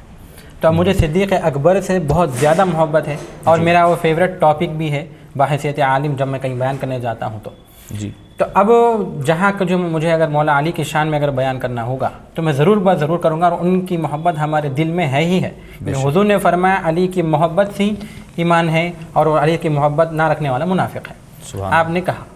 تو اب کیا یہ شعر پر ایسے لوگوں کا یہ کہنا کہ وہ شریف ماں کے بچے ہی علی علی کرتے ہیں، ہم بھی علی کرتے، لیکن یہ ہے کہ محبت میں صدیق اکبر سے زیادہ ہم کرتے ہیں، کیونکہ آپ کی افضلیت، آپ کی شان سب سے بڑی ہے تمام صحابہ کرام سے، تو ہم بھی علی علی کہتے، تو کیا علی علی علی کہنے سے ہی وہ محبت والا ہوگا؟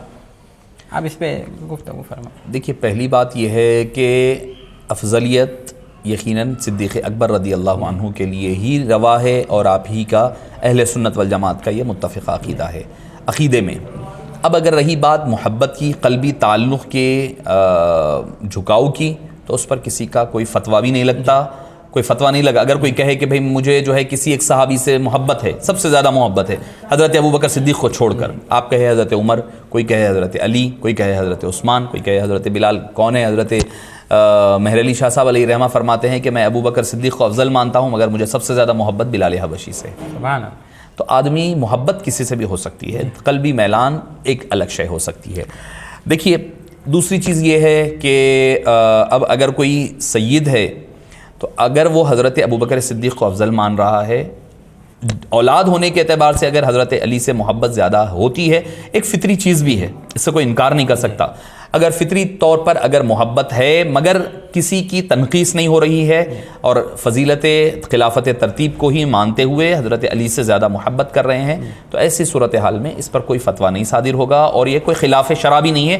بالکل اس بات کی اجازت ہے کہ آدمی اپنے اعتبار سے، اگر کوئی نسب کے اعتبار سے فاروقی ہے تو وہ حضرت فاروق اعظم سے وہ محبت رہے گی اسے قلبی طور پر، کوئی عثمانی ہے تو حضرت عثمان غنی سے ہو سکتی ہے، تو لہٰذا ہر ایک کا اپنا اپنا ایک نسبت کی اعتبار سے محبت ہو سکتی ہے۔ اب رہی بات شعر کا، جو آپ الفاظ کہہ رہے ہیں کہ بھئی جو ماں کی شرافت ہوتی ہے وہ علی علی کرتے ہیں، تو اگر اس اعتبار سے کہا جا رہا ہے کہ بھئی جو حضرت علی کا ذکر چھوڑ کر کسی اور کا ذکر کر رہے ہیں تو ان پر نقص ہے، تو یہ بالکل جائز نہیں ہے، اور یہ درست شعر نہیں ہے، یہ بات بالکل غلط ہے۔ اگر کسی دوسرے صحابی کی تنقیص کا پہلو رکھتے ہوئے یہ بات کہی جا رہی ہے، یعنی ذکر کرو تو صرف علی کا کرو، دوسروں کا نہ کرو، تو آپ کیا کریں گے؟ قرآن کی آیتوں کو کیا کریں گے؟ احادیث کے جو ابواب ہے، فضائل ابوبکر صدیق، فضائل عمر، فضائل عثمان، سبھی صحابہ کے فضائل ہیں، ان سب کا فضائل عشر مبشرہ، ان ساری چیزوں کو کیا کریں گے؟ تو یہ طریقہ کار درست نہیں ہے۔ جو اور ایک بات اس میں یہ رہتی ہے، چونکہ ایک حدیث پاک ہے کہ اے علی یا اہل بیت اطہار کے بارے میں کہا گیا، ان سے محبت صرف تین لوگ ہی نہیں کریں گے، یا تو وہ منافق ہوگا، یا تو پھر وہ جو ہے ولد الزنا ہوگا، یا پھر حالت حیض میں پیدا کیا ہوا ہونے والا لڑکا ہوگا. یہ 3 چیزوں کا ذکر ہوا. اگر اس تناظر میں کہی جا رہی ہے شریف ماؤں کے بچے علی علی کرتے ہیں تو حضرت علی سے محبت اور ان کا ذکر جن کی ماں جن کے حسب اور نسب درست ہوتے ہیں وہ کرتے ہیں، یہ معنی میں ہے تو پھر یہ شعر درست ہے. مگر ایسے شعر جس سے جو ہے ایک مختلف فی معنی نکل رہا ہے، مضمون بن رہا ہے، جس سے کہیں کسی کی تنقیص کا کسی کے ذہن میں پہلو بنتا ہے، تو ایسی چیزوں سے پرہیز کرنا چاہیے. وہ اس لیے قرآن کس کو کہتے ہیں؟ سب سے زیادہ پڑھی جانے والی کتاب. اگر میں ایک کوئی ناول کی کتاب لے لوں جس کو میں سب سے زیادہ پڑھا ہوں، ہو سکتا ہے انسان ہے قرآن نہیں پڑھتا ہوگا، کوئی آدمی کوئی ناول پڑھ رہا ہوگا، وہ کہے گا یہ قرآن ہے، کہے گا تو آپ مانیں گے؟ نہیں مانیں گے. مانوی اعتبار سے بات صحیح ہے، ناول جو ہے سب سے زیادہ پڑھی جا رہی ہے اس کے پاس، مگر نہیں کہتے ہیں. کیوں؟ کیونکہ ایک اشتباہ پیدا ہوگا اور ایک چیز ایک کے ساتھ خاص ہو گئی ہے. تو اس قسم کی چیزیں جس کے اندر مختلف معنی نکل سکیں اور بن رہے ہیں تو اس سے پرہیز کیا جانا چاہیے. ہم آگے اپنے سوال کی طرف بڑھتے ہیں. حضرت اہل بیت کسے کہتے ہیں؟ اہل بیت اطہار میں کون کون شامل ہیں؟ سبحان اللہ. میں آپ حضرات کو دل کی گہرائیوں سے مبارکباد دوں گا کہ آپ حضرات نے اس نشست اور گفتگو میں دونوں چیزوں کو شامل کیا ہے، تاکہ دیکھیے آج کے فی موجودہ دور میں اور ہر وقت میں اہل سنت والجماعت کا یہی پہچان رہی ہے کہ ہم افراط اور تفریط سے بچ کر، ایک ہاتھ میں ہمارے اہل بیت اطہار کا دامن ہو، دوسرے ہاتھ میں صحابہ کرام کا دامن ہو. دونوں کو آپ لے کر جب چلیں گے، آپ جب دونوں کا تذکرہ کرتے ہوئے آپ جب حق بات پیش کریں گے تو سامنے والا آپ کی بات سننے تیار ہوگا. اگر آپ جو ہے میں صرف اہل بیت اطہار کی بات کہنے کے لیے بیٹھوں گا، صرف اہل بیت کا ذکر کروں گا، تو پھر جو صحابہ کرام کو ماننے والے ہیں وہ آپ کی بات نہیں سنیں گے. آپ تنہا صرف صحابہ کرام کا تذکرہ کرنے بیٹھیں گے تو پھر اہل بیت کے جو ماننے والے ہیں وہ، ہم اہل سنت والجماعت دونوں میں تفریق کرنے والے نہیں ہوتے. دونوں کا ساتھ ہونا ضروری ہے. جب تک کہ دونوں کا ساتھ نہیں ہوگا آدمی کامیابی اور کامرانی کے راستے پر نہیں چل سکتا. جیسے کہ اکثر جو ہمارے علماء کرام نے جو اس کی مثالیں دی ہے کہ صحابہ تاروں کے مانند ہے تو اس کی روشنی ضروری ہے، اور سمندر کا راستہ طے کرنے کے لیے سفینہ نوح کا مثال اہل بیت ہے، اس میں بیٹھنا بھی ضروری ہے. کشتی بھی رہے، روشنی بھی رہے. کشتی کے بغیر روشنی بیکار ہے، روشنی کے بغیر کشتی بیکار ہے. تو لہٰذا دونوں کا ساتھ ہونا بہت زیادہ ضروری ہے. اہل بیت اطہار تو میں مبارکباد دوں گا آپ حضرات کو کہ آپ حضرات نے اس نشست، ایک ہی نشست میں صحابہ کرام اور اہل بیت اطہار کا تذکرہ کیا ہے. اور یہی اہل سنت والجماعت ہے، یہی اہل سنت والجماعت ہے کہ ایک کا ذکر کر رہے ہیں، دوسرے کو کمتر ظاہر کرنے کی کوشش ہو رہی، دوسرے کا ذکر ہو رہا پہلے کو کمتر. یہ اہل سنت والجماعت کا طریقہ کار نہیں رہا ہے. تو آپ کا جو سوال تھا کہ اہل بیت اطہار کسے کہتے ہیں اور ان میں کون کون شامل ہے. اہل بیت یعنی گھر والے یعنی آقا کریم علیہ الصلاۃ والسلام کے گھر والے اور آپ کی خاندان اور گھر میں رہنے والوں کو اہل بیت اطہار کہا جاتا ہے. قرآن کریم میں بھی ہے اہل البیت ویطہرکم تطہیرا، اہل بیت سے مراد. اب اہل بیت میں کون کون شامل ہے تو دیکھیے کہ اس میں سب سے پہلے تو آپ صلی اللہ علیہ وسلم کی آل و اولاد ہے، ازواج مطہرات ہے، پھر خاندان والے ہیں. اس میں تین نسبتیں ہیں. ایک نسبت نسبی ہے، نسب کے اعتبار سے وہ اولاد ہے، یعنی آقا کریم علیہ السلام کی بیٹیاں بیٹے اس میں شامل ہیں، یہ نسبت والی ہیں. دوسری چیز یہ ہے کہ خاندانی نسبت کے اعتبار سے، جیسے آپ صلی اللہ علیہ وسلم نے فرمایا کہ آل عقیل ہے، آل جعفر ہے، آل عباس ہے، یہ خاندان کی نسبت شامل ہے. اور رشتے کی وجہ سے جو نسبت جڑی ازواج ہے، تو یہ تین نسبتیں بھی اہل بیت اطہار میں شامل ہے. تین نسبتیں، خاندان کی نسبت ایک ہے، اولاد کی نسبت ایک ہے، بیویوں کی نسبت ایک ہے. یقیناً بیوی ہے تو بچے ہے. بھائی آپ یہ نہیں کہہ سکتے بچوں کو شامل کریں اہل بیت میں، بیویوں کو نکال دیں. جہالت والی بات ہے کہ اولاد آتی ہے تو بیوی سے آتی ہے. ہاں، جو علماء کرام نے کہا ہے کہ چونکہ بیوی کی نسبت شوہر کی طرف سے بجائے والد کی طرف ہوتی ہے، اس وجہ سے بعض نے جو کہا ہے کہ ازواج کو کسی نے اگر نہیں، مگر اہل سنت والجماعت کا یہ عقیدہ ہے متفقہ، اس میں اہل بیت میں ازواج مطہرات بھی. یا نساء النبی سے آیت کا آغاز ہو رہا ہے، سورہ احزاب کی جو 22ویں پارے کی دوسری آیت ہے، یا نساء النبی لستن کاحد من النساء سے آغاز ہو رہا ہے. آگے جا کر کے ان کو اہل بیت کا تذکرہ کیا گیا. تو اہل بیت اطہار میں ازواج بھی شامل ہے، اولاد بھی شامل ہے، اور ساتھ ہی ساتھ آپ کے اہل خاندان اور خاندان والے جو نسبتیں ہیں وہ بھی اس میں شامل ہیں. ایک وہ شامل ہے، یہ تینوں نہیں ہیں وہ، مگر جن کو سرکار نے اپنے اختیار سے ان کو شامل فرمایا، جیسے سلمان فارسی ہے، سلمان من اہل بیتی فرمایا، یعنی سرکار دو عالم صلی اللہ علیہ وسلم کو اللہ نے اختیار دیا. وہ اضافی طور پر شرافت اور نسبت اللہ کے حبیب صلی اللہ علیہ وسلم نے ان کو عطا فرمائی ہے. حضرت پنجتن پاک کی خصوصیات کیا ہیں؟ دیکھیے کہ اہل بیت اطہار میں جیسے میں نے کہا کہ سارے حضرات شامل ہیں. پنج تن کہتے ہیں 5 تن، پاک پاک، چونکہ وَيُطَهِّرَكُمْ تَطْهِيرًا، اللہ نے تم کو خوب پاک و صاف کیا، اس اعتبار سے پاک کہتے ہیں. پنج تن، 5 تن، 5 لوگ. ہوا یہ تھا کہ ترمذی شریف کی حدیث پاک ہے، خود مسلم شریف میں حضرت ام سلمہ رضی اللہ عنہا اور بی بی عائشہ رضی اللہ عنہا ان حضرات سے یہ روایت ہے. کیا فرماتے ہیں کہ جب یہ آیت نازل ہوئی انما یرید اللہ لیذھب عنکم الرجس اہل البیت ویطہرکم تطہیرا، تو سرکار مدینہ علیہ السلام نے حضرت علی کو بلایا، بی بی فاطمہ کو بلایا، امام حسن کو بلایا، امام حسین رضوان اللہ علیہم اجمعین کو بلایا اور اپنی کمبلی مبارک میں چھپا لیا، اپنی جن کو اہل کسا بھی کہا جاتا ہے، اہل ردا بھی کہا جاتا ہے، کسا چادر والے. تو اس میں آپ نے 5 لوگ شامل ہے، آقا کریم علیہ السلام، سیدہ کائنات حضرت علی، امام حسن، امام حسین، ان 5 کو شامل فرما کر کے فرمایا اللہم ہؤلاء اہل بیتی، اے اللہ یہ میرے اہل بیت اطہار ہے، تو ان سے محبت فرما، اور جو ان سے محبت رکھے تو ان سے محبت فرما، جو ان سے بغض رکھے تو ان سے دشمنی اور عداوت فرما. تو حضرت سیدتنا ام سلمہ رضی اللہ عنہا جو ٹھہری ہوئی ہیں، دیکھ رہی ہیں سارا منظر، راوی وہ خود ہیں، انہوں نے کہا یا رسول اللہ میں، تو آپ نے فرمایا اللہ انتی علی الخیر، تم بھی خیر پر ہو، یعنی تم بھی اہل بیت میں شامل ہے. مگر پنجتن کی جو خصوصیت ہے وہ یہ 5 لوگوں کے ساتھ خاص ہے. اس میں خود آپ صلی اللہ علیہ وسلم کی دوسری بیٹیاں اور دوسرے داماد اور دوسرے نواسے نواسیاں بھی شامل نہیں ہے. آپ بولیں گے کہ بھئی اس وقت تک جو ہے حضرت زینب، حضرت رقیہ، حضرت م کلثوم کا وصال ہو گیا تھا تب جب یہ آیت نازل ہوئی. یقیناً ان کا انتقال تو ہو گیا تھا، مگر حضرت عثمان باقی تھے، حضرت عبداللہ بن عاص جو حضرت زینب کے شوہر داماد سرکار کے بڑے، وہ بھی باقی تھے.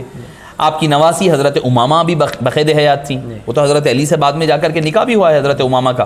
تو لہٰذا یہ جو خصوصیت پنجتن پاک کی ہے، یہ خاص شان وہ شرف اللہ نے ان لوگوں کو عطا فرمایا. حضرت بی بی فاطمہ، میں نے جیسے کہا نا، محبت پر کسی کا زور نہیں ہے، محبت جس سے ہوتی ہے ہو جاتی ہے. دل جس کا، چاروں بیٹیاں ہیں سرکار مدینہ علیہ السلام، مگر جو محبت سیدہ کائنات سے اور ان کی آل و اولاد سے ہے وہ کسی اور سے نہیں ہے. تو پنجتن پاک ان کو کہتے ہیں، ان کی خاص شان. مگر یہ بھی معصوم نہیں ہے ہمارے پاس، یہ بھی کہہ لیں، سن لیں کہ ہمارے پاس یہ بھی معصوم نہیں ہے، مگر ان سے خطا نہیں ہوتی ہے. ان کی طرف خطا کی نسبت بھی کرنا بہت بڑی بے ادبی اور بہت بڑی گستاخی اور جسارت ہے، اس سے پرہیز کیا جانا چاہیے. تو یہ کہ سید پنجتن پاک ان کا خاص مقام و مرتبہ اہل بیت اطہار میں ہے، بالکل منفرد خاص مقام و مرتبہ، جس کا ذکر خود احادیث میں کئی مقامات پر آتا ہے. حضرت علی کو فرمایا گیا کہ تم عرب کے سردار ہے، سید العرب کہا. بی بی فاطمہ کو کہا سیدۃ النساء العالمین فی الجنہ، سیدۃ النساء العالمین کہا. پھر حسنین کریمین کو سیدہ شباب اہل الجنہ کہا. یعنی ان کی سرداریوں کے تذکرے آقا کریم علیہ السلام نے خود احادیث، صحیح احادیث ہے، اس سے کسی کو مفر نہیں ہے، کسی کو کوئی انکار نہیں کر سکتا ہے. آئیے ہم اس سلسلے کو آگے بڑھاتے ہوئے نیکسٹ کوشچن کرتے ہیں. کون سی صحابزادی سے سرکار دو عالم صلی اللہ علیہ وسلم کو زیادہ محبت تھی؟ جی، جیسے میں نے عرض کیا کہ سیدہ کائنات بی بی فاطمہ الزہرا رضی اللہ عنہا و سلام اللہ علیہا سے آپ صلی اللہ علیہ وسلم کو جتنی محبت تھی، جتنی تعلق اور جتنی انسیت تھی، کسی اور سے نہیں تھی. اور اس کی کئی وجوہات ہے، کئی وجوہات. آپ صلی اللہ علیہ وسلم نے آپ کے بارے میں فرمایا ام ابیہا، اپنے باپ کی ماں. یعنی اس قدر آپ صلی اللہ علیہ وسلم کا خیال رکھا کرتی تھی کہ جیسے ایک ماں اپنے بچے کا خیال رکھتی ہیں، ویسے بی بی فاطمہ بی بی آپ صلی اللہ علیہ وسلم کا خیال رکھا کرتی ہیں. اور آپ صلی اللہ علیہ وسلم نے بذات منی فرمایا، صرف سیدہ کائنات کے بارے میں فرمایا، کسی اور بیٹی کے بارے میں ہمیں یقیناً ہم اہل شیعہ کی طرح نہیں کہ ایک ہی بیٹی مانتے ہیں، نہیں.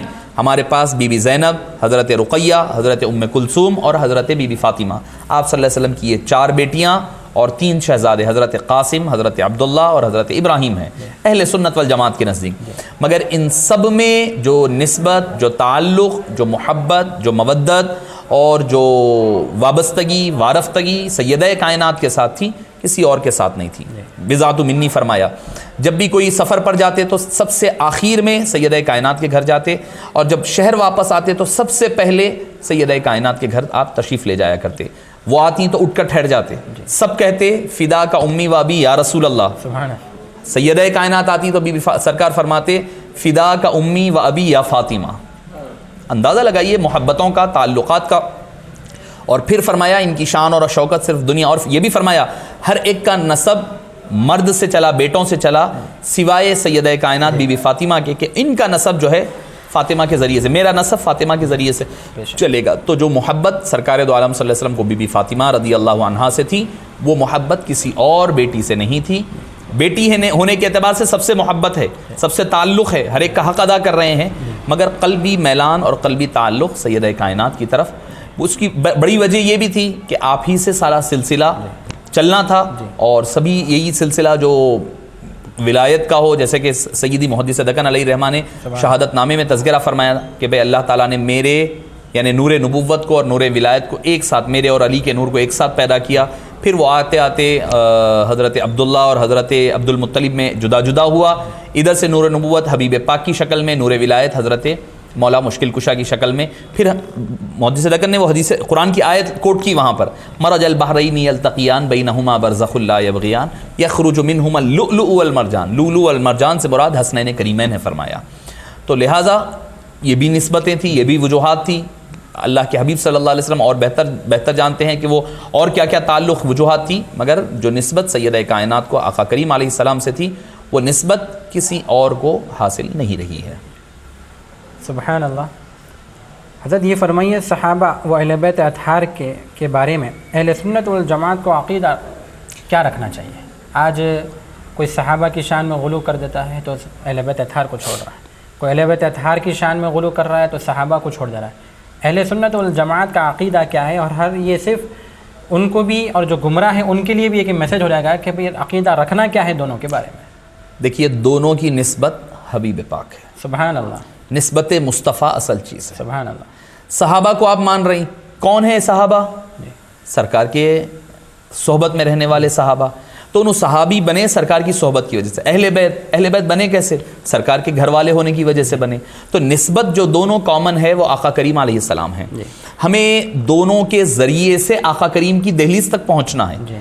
ایک گروہ جا کر صحابہ کا رک جا رہا، ایک جا کر کے اہل بیت کا رک جا رہا، تو مقصد جو منزل مقصود ہے ہمیں حاصل نہیں ہو رہا ہے۔ وہ منزل مقصود آقا کریم علیہ السلام کے در کی چوکھٹ ہے، وہ چوکھٹ ملنی ہے تو دونوں کو ساتھ لے کر کے چلنی ہے۔ ایک ہاتھ میں صحابہ کا دامن ہو، ایک ہاتھ میں اہل بیت اطہار کا دامن ہو، دونوں کو۔ اور میں تو یہ کہوں گا کہ ہر ایک کے لیے کہ دیکھیے صحابہ ہو یا اہل بیت ہو، کسی کا بھی تذکرہ ہو، کہیں پر آپ کو ایسا لگے کہ کسی کی شان کم ہوتی ہوئی نظر آ رہی ہے، چاہے کوئی بیان کر رہا ہو، چاہے کوئی عالم ہو، چاہے کوئی مشائخ میں سے ہو، کہیں پر اگر کسی کی تنقیص نظر آ رہی ہے، آپ وہ دروازہ چھوڑ دئیے۔ ہم محبت والے ہیں، محبت کے راستے کو اپنائیں، محبت کو اختیار کریں۔ ادب والے ہیں، ہم تو بزرگوں کا ادب کرنے والے، مدینہ پاک کی مٹی کا ادب کرنے والے، مدینہ کی آب و ہوا کا ذکر کرنے والے، وہاں کی آئی ہوئی تسبیح کو حفاظت سے رکھنے والے ہیں۔ تو بھائی یہ تو ایک حبیب پاک کے صحبت یافتہ، دوسرا حبیب پاک صلی اللہ علیہ وسلم کا خون مبارک ہے۔ تو لہٰذا ہر دو میں سے کسی ایک کی بھی کوئی تنقیصی پہلو نہ ہو، ہر ایک سے محبت ہو، تعظیم ہو، ادب ہو، ہر ایک کے بارے میں اچھائی کے ساتھ جب بھی تذکرہ ہو اچھائی کے ساتھ ہو، کسی کے مقام کو گھٹانے کی نہ زبانی طور پر کوشش ہو، نہ عملی طور پر کوشش ہو۔ اور جو ہمارے اکابرین، اور آج سے میں سمجھتا ہوں کہ اگر آج سے ایک 15-20 سال پہلے چلے جائیں، جو عقائد اہل سنت والجماعت کے تھے، اسی عقائد کو اگر آپ پکڑ لیں گے تو ہمارا راستہ بیڑا پار ہو جائے گا، بیڑا پار ہوگا۔ اب ایسا ہو گیا ہے کہ اہل بیت کی محفل ہو رہی ہے، اس میں بھی کوئی تذکرہ ایسا ہو جا رہا ہے، کہیں پر صحابہ کرام کی تذکرہ ہو رہا ہے تو اہل بیت کی طرف موڑ دیا جا رہا ہے، اختلافی موضوعات کو چھیڑ کر کے لوگوں کو اضطرابی کیفیات میں ڈالنا۔ اور ہمیں یہ اختیار کس نے دیا ہے؟ یہ تفریق کرنے کا، یہ جدا کرنے کا اختیار کسی نے نہیں دیا ہے۔ صحابہ کا ذکر ہو تو ان کی شان کے ساتھ ہو، اہل بیت کا ذکر ہو تو ان کی شان کے ساتھ ہو۔ تو لہٰذا بعض حضرات ہر دو طرف، کچھ مشائخ میں ہیں کہ جو حضرت علی کرم اللہ وجہہ الکریم کی تذکرہ کرتے ہوئے صحابہ کرام کی، حضرت امیر معاویہ وغیرہ کی تنخیص کر رہے ہیں اور سمجھ رہے ہیں کہ جب تک کہ وہ ذکر نہیں ہوگا تو یہ ذکر مکمل نہیں ہوگا۔ یہ جہالت ہے، یہ اہل سنت والجماعت کا طریقہ نہیں ہے۔ کچھ علماء ماشاءاللہ ایسے بھی ہماری نظر سے گزرے ہیں۔ گزشتہ 10 محرم الحرام کی بات ہے، ایک مقام کا باضابطہ کمپلیٹلی ویڈیو میرے پاس بھی آیا ہے اور یوٹیوب پر بھی ہے۔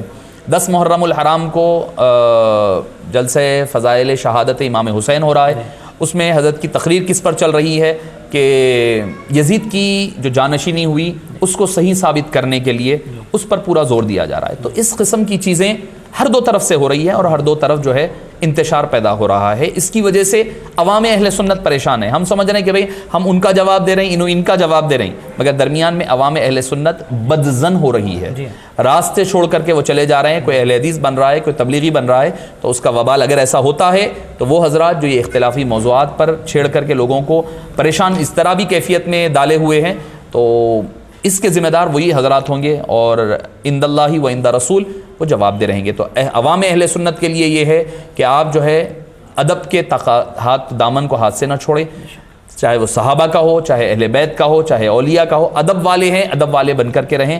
کوئی بات اگر آپ کو بری لگے, کوئی چیز آپ کو غلط نظر آئے, جیسے کہ شاہ عبدالحق محدث دہلوی علیہ رحمہ کا میں ذکر کر رہا تھا, تو آپ نے ذکر کیا کہ کچھ صحابہ کرام جیسے کہ حضرت امیر معاویہ ہے, حضرت ابو سفیان ہے, حضرت عمرو بن العاص ہے, حضرت ہند ہے, حضرت وحشی رضی اللہ عنہم اجمعین, ان حضرات کے حوالے سے کچھ باتیں ایسی ہے جس سے دل میلا. شاہ عبدالحق محدث دہلوی تکمیل الایمان میں فرماتے ہیں, جس کا ذکر عاجز نے میری کتاب امیر حمزہ رضی اللہ عنہ میں بھی کیا ہے. تو فرمایا کہ بھئی کچھ چیزیں ایسی ہے پڑھنے سے ہمارا دل میلا ہوئے بغیر کوئی چارہ نہیں رہتا, مگر صحابی ہونے کے اعتبار سے چشم پوشی اور کف لسانی کرتے ہوئے گزر جانا ہے. یعنی آنکھ بند کر لیں اس معاملے میں اور زبان کو بند کرتے ہوئے چلے جائیں.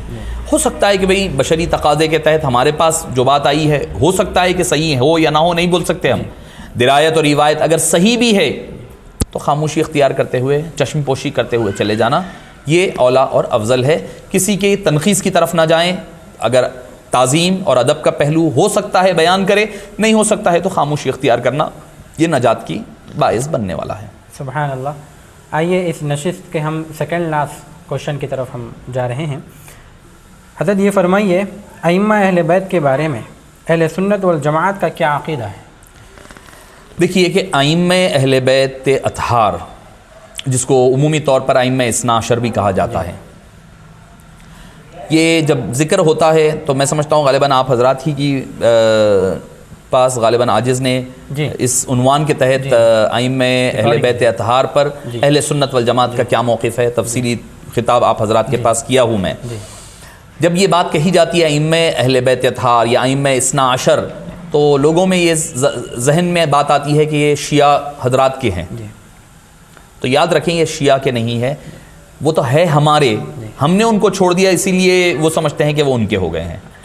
اگر صرف عقلی طور پر کہوں تو میں, اگر آپ چلے جائیں مدینہ پاک چلے جائیں, صحن کا جو تھوڑا سا حصہ مسجد نبوی میں کھلا ہوا ہے, بالکل جو قدیم مسجد ختم ہوتی ہے مدینہ پاک کی, اس کا جو صحن ہے اس میں آپ جا کر کے اوپر کی طرف اگر دیکھیں گے تو ائمہ اہل بیت اطہار کے 12 کے 12 اماموں کے نام ہیں, چاروں ائمہ اربعہ کے نام ہیں, اور عشر مبشرہ کے نام ہیں, خلفائے راشدین, سارے نام لکھے ہوئے ہیں مسجد نبوی میں آج بھی.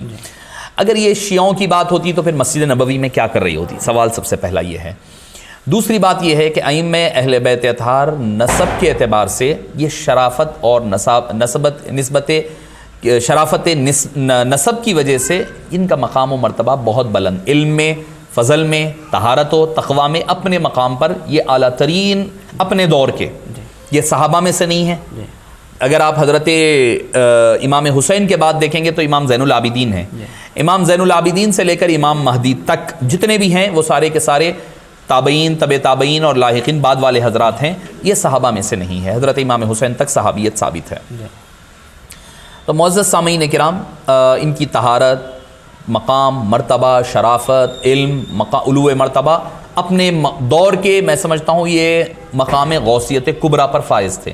اور اس کا تذکرہ میں اپنے طور پر نہیں, ہمارے ہی سلسلے نقشبندیہ کے جو جد ہیں امام احمد سرہندی مجدد الفسانی علیہ الرحمہ نے غالباً جلد 6 اور مکتوب نمبر 23 میں آپ نے جو فیض کے پہنچنے کے جو راستے ہیں, کیسا فیض پہنچتا ہے, ایک کسبی راستے سے, ایک وہابی راستے سے, اس کی تفصیل فرماتے ہوئے فرمایا کہ حضرت علی مرتضیٰ اور بی بی فاطمہ رضی اللہ عنہما کو یہ فیض پہنچا.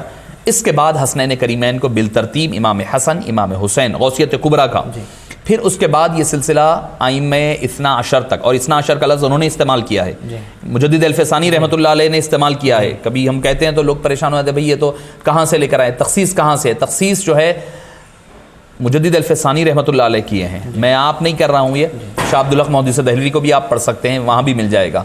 تو فرمایا کہ ائمہ اثنا عشر تک یہ فیض بالترتیب چلتا رہا، اور ہوتے ہوتے پھر امام مہدی کے بعد راز طور پر یہ مقام غوثیت کبریٰ اللہ نے حضور غوث پاک کو عطا فرمایا، اور اس کے درمیان کوئی بھی درمیان میں حائل نہیں ہے۔ لوگ پوچھا پھر آپ کا مقام کیا ہے، آپ کہاں پر ہے؟ تو آپ نے فرمایا میں غوث اعظم کے متبعین میں سے ہوں۔ امام مجدد الفسانی رحمۃ اللہ علیہ، امام سرہندی علیہ رحمہ فرما رہے ہیں، یہ امام مجدد الفسانی رحمۃ اللہ علیہ۔ تو لہٰذا اہل سنت والجماعت کا عقیدہ یہ رہے کہ وہ اپنے وقت کے امام ہیں، اپنے وقت کے غوث ہیں، اپنے وقت کے مجتہد ہیں، اپنے وقت کے سب سے بڑے عالم، طہارت میں ہو، تقویٰ میں ہو، عمل میں ہو۔ البتہ ہمارا اور اہل شیعہ کے حضرات کے درمیان فرق یہ ہے کہ ہم ان کو معصوم نہیں مانتے، وہ مانتے ہیں کہ ان سے کوئی خطا ہو ہی نہیں سکتی، وہ معصوم ہیں، ائمہ معصومین کہتے ہیں۔ ہم ائمہ معصومین، ہم حضرت مولا مشکل کشا ہو یا حضرت ابوبکر ہو، ان کو بھی ہم معصوم نہیں مانتے۔ محفوظ ہے، معصوم نہیں ہے۔ معصوم صرف انبیاء ہے، سارے کے سارے بات کے محفوظ ہے، معصوم نہیں ہے۔ تو لہٰذا اہل بیت، ائمہ اہل بیت اطہار ہمارے بھی ہیں، اہل سنت والجماعت کے تقویٰ و طہارت کے علمبردار ہیں، اور ان کی اقتداء کرنا، ان کے اقوال کو پڑھنا، ان کی تفاسیر کو سننا، یہ ہمارے لیے نجات کا باعث ہے، مگر یہ معصوم نہیں ہوتے۔ بس یہ عقیدہ رکھنا چاہیے۔ حضرت میں آپ سے ایک سوال اس میں ایک چھوڑ گیا، وہ کرنا چاہوں گا کہ منکر افضلیت صدیق اکبر رضی اللہ تعالی عنہ جو شخص کر رہا ہے تو اس کو ہم کافر کہیں گے؟ کہ قرآن نے، اللہ تبارک و تعالیٰ نے ارشاد فرمایا ثانی اثنین اذ ہما فی الغار، یہ فرمایا۔ تو کیا جو منکر افضلیت صدیق اکبر کو نہیں مانتا اور یہ کہتا ہے کہ بھئی مولا علی ان سے افضل ہے، جبکہ خود مولا علی نے فرمایا کہ بھئی مجھے ابو بکر صدیق اور عمر رضی اللہ تعالیٰ عنہ سے افضل نہ مانو، بے شک۔ تو کیا اب یہ شخص کو ہم کافر کہیں گے کہ گمراہ کہیں گے یا فاجر کہیں گے یا منافق کہیں گے، کیا کہیں؟ دیکھیے، سیدنا صدیق اکبر رضی اللہ عنہ وارضاہ کی افضلیت کو ماننا یہ اہل سنت والجماعت کے عقائد کا حصہ ہے، اور اس کا انکار کرنے والا اہل سنت والجماعت سے خارج ہے، اس کو ہم کافر نہیں کہہ سکتے۔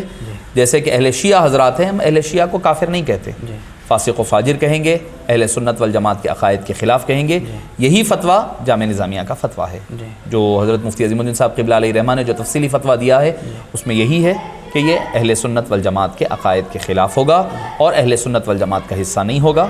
تو لہٰذا ایسے شخص کو ہم جو ہے خارج از اہل سنت والجماعت کہیں گے، کیونکہ ایک متفقہ عقیدہ اہل سنت والجماعت کہتے کہ اس کو، اب وہی پھر شاذ و نادر اقوال لائیں گے، شاذ و نادر اقوال نہیں بلکہ متفقہ عقیدے کو ماننے والے کو اہل سنت والجماعت کہتے ہیں۔ اہل سنت والجماعت جو سنت کو بھی پر بھی چلے اور جماعت کے ساتھ بھی چلے، جس پر اجماع ہو، اجماعی جماعت کی عقیدے کو مانے، اس کو ہم سنی کہیں گے۔ تو لہٰذا جو جماعت کا عقیدہ، جو افضلیت کا، جو جمہور کا متفقہ عقیدہ ہے وہ نہ مانے گا، تو لہٰذا عقیدے کے معاملے میں وہ نہ مانے گا، تو پھر وہ اہل سنت والجماعت کا حصہ نہیں رہے گا۔ حضرت والا نے اپنی گفتگو میں یہ فرمایا ہے کہ صحابہ ہو یا اہل بیت اطہار ہو، ان کو جو بھی شان ملی ہے وہ حضور کی وجہ سے ملی ہے۔ حضرت حالیہ میں ایک ویڈیو کافی مشہور و معروف ہوئی کہ ان میں اس ویڈیو میں یہ بولا جا رہا تھا کہ معاذ اللہ ثم معاذ اللہ، حضور ایک جگہ پھنس گئے اور ندا دی کہ بھائی علی کو پکارو تو آپ اس مصیبت سے چھٹ جائیں گے، جبکہ مولا علی کو جو شان ملی ہے وہ حضور کی وجہ سے ملی ہے۔ تو ان گمراہی کی باتوں کو پھیلانے والوں کا کیا حکم ہوگا اور ان کو سننے والے کا کیا حکم ہوگا؟ اور حضرت آج ایک بات، مجھے ایک یہ بھی بات آپ، کیونکہ آپ سے ہمارا کافی وہ ہے بات چیت ہے، تو اب یہ بھی فرما دیجئے، آج جو ہماری اہل سنت والجماعت کی جو عوام ہے، جو عام عوام ہے، جس کو غسل کا طریقہ نہیں آتا، جس کو وضو کا طریقہ نہیں آتا، جس کو نماز کا طریقہ نہیں آتا، جس کو طلاق دینے کا وہ طریقہ تک نہیں آتا، تو ان کو یہ سکھانے کے بجائے ان کو اس معاملے میں ڈالنا اور لوگوں کا اس معاملے میں ہو جانا، یہ دونوں کے بارے میں کیا حکم ہوگا فرمائیے۔ پہلی بات یہ ہے کہ ناد علی کے حوالے سے یہ کس کا قول ہے ابھی تک ثابت نہیں ہے کہ یہ کس کی کہی ہوئی بات ہے کہ ناد علی جو ہے، یقیناً یہ ایک وظیفے کے طور پر سلسلہ قادریہ میں اور دوسرے سلاسل میں پڑھا جاتا ہے، وظیفے کے طور پر ناد علی، مگر کس کی طرف ہے یہ مسلمہ نہیں ہے، مگر اور یہ تو طے ہے کہ یہ قرآن اور حدیث کا حصہ نہیں ہے۔ تو جب حدیث کا حصہ نہیں ہے تو پھر حضرت آپ صلی اللہ علیہ وسلم نے پکارا، اس کی دلیل ہی نہیں ہے، آپ صلی اللہ علیہ وسلم پر یہ جھوٹ باندھنا ہو گیا۔ اللہ اب بھائی اگر کوئی لا کر کے دلیل دے گا کہ مولانا روم نے کہا ہے، مولانا روم نے کہا ہے، تو وہ تو کوئی درایت اور روایت کی بات تو ہوگی نہیں. اگر مولانا روم نے، مولانا سعدی نے، کسی نے بھی کہا ہے تو دیکھا جائے گا. چونکہ اتنی بڑی بات ہے کہ آقا کریم علیہ السلام کی طرف نسبت ہو رہی ہے تو پھر اس کو ٹھوک کر بجا کر دیکھا جائے گا. صرف اس وجہ سے نہیں کہ یہ بات حضرت علی کے فضائل والی ہے تو ہم بغیر روایت کو دیکھے کہ ہم قبول نہیں کر سکتے. کسی کے بارے میں بھی ہو، جب کوئی بات ہوگی تو پھر درایت اور روایت کو چیک کرنا پڑے گا. تو اس کا اہل سنت والجماعت میں یہ روایت کے اعتبار سے ناد علی ہم خود پڑھتے ہیں. جب بھی کوئی مشکل آتی ہے ہم خود ناد علی کے ذریعے سے مدد کے لیے پکارتے ہیں. تو لہٰذا یہ کہنا کہ نعوذ باللہ آپ صلی اللہ علیہ وسلم نے حضرت علی کو مدد کے لیے پکارا ہے، نہیں، یہ کہنا بالکل آپ صلی اللہ علیہ وسلم کی شان میں بے ادبی ہے اور بڑی جسارت ہے. ایسے الفاظ اور کلمات جس سے گستاخی کا شائبہ بھی پیدا ہو رہا ہے، ایسا کہنا اور بولنا جائز نہیں ہے. کیونکہ قرآن نے راعینہ لفظ کہنے سے منع کیا، جس سے شائبہ گستاخی کا ہو سکتا تھا، دوسروں کی کاپی ہو سکتی تھی، تو اس سے منع کیا گیا. تو ایسی باتیں عوام الناس میں، بھئی اگر آپ کسی کا کوئی عقیدہ ہے تو آپ تھوپنے کی کوشش مت کرو کسی پر عقیدہ. آپ اگر کوئی غلط عقیدہ ہے آپ کا، آپ رکھے ہوئے ہیں، بنائے ہوئے ہیں، کوئی قوالی کی بنیاد پر کوئی عقیدہ بنا لے، کوئی شعر کی بنیاد پر، کوئی کسی بنیاد پر بنا لے، تو اس کو عوام کے اندر جو ہے رائج کرنے کی کوشش نہ کریں. اور رہی بات عوام کی کہ بھئی جن کو طہارت کے مسائل نہیں پتہ اور وضو اور غسل کے باتیں نہیں پتہ ہے، روزہ کب ٹوٹتا کب نہیں ٹوٹتا، فرائض و واجبات نہیں پتہ ہے، طلاق کا طریقہ نہیں پتہ ہے جیسے آپ نے کہا، وہ ساری باتیں چھوڑ کر کے یہ جس بحث سے کوئی حاصل نہیں ہونے والا ہے. میں ایک صاحب نے مجھے سامنے ایسے ہی حضرت امیر معاویہ کے بارے میں بحث کرنے لگے تو میں نے ان کو کہا کہ بھئی یہ قضیہ 1400 سال پرانا ہے. یہ کیس جو ہے 1400 سال پہلی کی بات ہے نا. حضرت علی سے جو مقابلہ ہوا، لڑائی ہوئی، جھگڑا ہوا، حضرت امام حسن سے صلح ہوئی وغیرہ، ساری چیزیں 1400 سال ہوئے ہیں. تو 1400 سال سے کیا کوئی نتیجے کو، اس مسئلے کو حل کر سکا ہے؟ کیا نہیں ہوا ہے حل. تو جب وہ اکابرین سے حل نہیں ہوا ہے تو ہم کیا حل کر سکتے ہیں؟ ہماری کیا بساط ہے؟ تو لہٰذا ان مسائل میں جس سے اختلاف اور بڑھے گا، بھئی آپ دیکھیے وہابیت اپنے دم پر پھیلتے پھولتی جا رہی ہے، دیوبندیت اپنے عروج پر جا رہی ہے، تبلیغی جماعت پھیل رہی ہے، ہمیں اس کی کوئی فکر نہیں ہے. ہم جو ہے اچھا، اور ایک مسئلہ جو شاید آپ نہیں ذکر کیے، میں اس میں کہنا ضروری سمجھوں گا، بہت اہم ہے کہ آج کل ہم یہ نہیں دیکھ رہے ہیں کہ کہنے والا کیا کہہ رہا ہے، کون ہے، نہیں دیکھ رہے ہیں. بالکل. بھئی اگر مثال کے طور پر کوئی آدمی دیوبندی ہے، تبلیغی ہے اور ندوی ہے پکا، جس کی آپ ویڈیوز بھری پڑی ہوئی ہے اولیاء کرام کی گستاخیوں میں، بے ادبیوں پر، میلاد کے انکار پر، صرف وہ اس وجہ سے کہ کوئی ایک صحابی کے بارے میں برا کہہ رہا ہے ہم اس کو سینے سے لگا رہے ہیں. اور اس کے برخلاف اور ایک ہمارے دوسرے لوگ ہیں جو اہل بیت اطہار پر صراحتاً، بعض لوگ ایسے ہیں جو صراحتاً الفاظ کے ساتھ بے ادبیاں اور گستاخیاں کیے. ہم علماء کرام ان کی تائید اس لیے کر رہے ہیں کیونکہ وہ صحابہ کی تائید والی بات کہہ رہے ہیں. تو لہٰذا ایسے لوگوں کی تائید بھی کرنا، یہ نہیں کہ بھئی عقیدہ ماننا ہے تو پورا مانو پھر ان کا. بھئی آپ کو اگر اہل بیت کی بات اچھے وجہ سے اس سے محبت ہو رہی ہے تو پھر اس کا عقیدہ بھی صحیح دیکھا جائے، پھر مانا جائے. تو لہٰذا اہل سنت والجماعت کا جو موقف ہے وہ موقف واضح ہے. ہم ہر دو طرف سے افراط اور تفرید سے بچ کر کے اعتدال کی راہ پر چلنے کا نام اہل سنت والجماعت ہے. میں نوجوانان اہل سنت والجماعت کو کہوں گا کہ آپ موجودہ دور میں 10-15 سال میں جو یہ فتنے پیدا ہوئے ہیں اس کو چھوڑ دیجئے.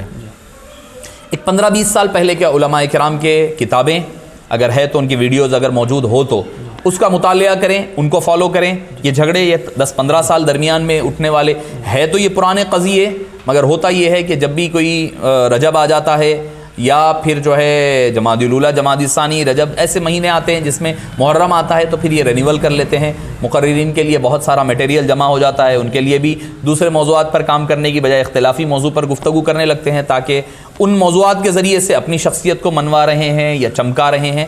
تو واللہ عالم بالصواب، جو بھی ان کے دل میں ہے اللہ ان فتنوں سے ہمیں محفوظ رکھے.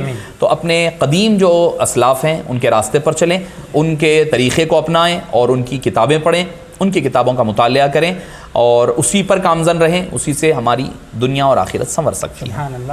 ہم نے آج یہ جو ہم نے کانفرنس کی، ہر صحابی جنتی کانفرنس، الحمدللہ آپ نے حضرت والا سے قرآن و حدیث کی روشنی میں ہی ہر ایک کی شان آپ نے بتائی. آپ نے کوئی اپنے گھر کی بات نہیں کی بلکہ جو ہے قرآن و حدیث کی روشنی میں ہی آپ نے ہماری رہنمائی فرمائی. ہم حضرت والا کا پھر ایک بار شکریہ ادا کرتے ہیں، اور الحمدللہ یہ کانفرنس اپنی اختتام پر پہنچتی ہے۔ حضرت والا سے یہ التماس ہے کہ آپ دعا کر اس کانفرنس کا اختتام کریں۔ الحمدللہ رب العالمین والصلاة والسلام علی سید الانبیاء والمرسلین وعلی آلہ وصحبہ اجمعین۔ اللہم اجعل جمعنا ھذا جمعا مرحوما ولا تجعل منا شقیا ولا محروما، آتنا من لدنک رحمتا وہیئ لنا من امرنا رشدا، ربنا اغفر لنا معاصینا وتفضل برحمت فینا، سبقت رحمتی علی غضبی، قلت فرحم بسید العربی وباصحابہ وعطرتہ حافظ شرعہ وسنتہ، وسہل یا الہی کل صعب بحرمت سید الابرار سہل۔ اے باری تعالیٰ آج کے یہاں ہمارے جمع ہونے کو قبول فرما، اے باری تعالیٰ ان حضرات کی کاوشوں کو شرف قبولیت عطا فرما، اور ہمیں اہل سنت والجماعت کے حقیقی اور صحیح عقائد پر چلنے اور اسی پر کامزن رہنے کی توفیق نصیب فرما۔ جب تک جیے اسلام پر جیے، مرنے لگے تو خاتمہ بالخیر فرما۔ آخر تک ہمیں اسی عقیدے پر زندہ رہنے اور اسی پر ثابت قدم رہتے ہوئے ہمارا خاتمہ بالخیر نصیب فرما۔ ہمارے اسلاف بانی جامع نظامیہ امام انوار اللہ فاروقی علیہ رحمہ قدس اللہ سرہ العزیز، اور سیدی محدث دکن عبداللہ شاہ نقشبندی مجددی قادری علیہ الرحمۃ والرضوان، ان اور جملہ مشائخین کرام، علماء کرام، اولیاء کرام کے راہ پر اور طریق پر چلنے کی توفیق نصیب فرما۔ وصلی اللہ تعالی وسلم علی سیدنا محمد وآلہ وصحبہ اجمعین، والحمد للہ۔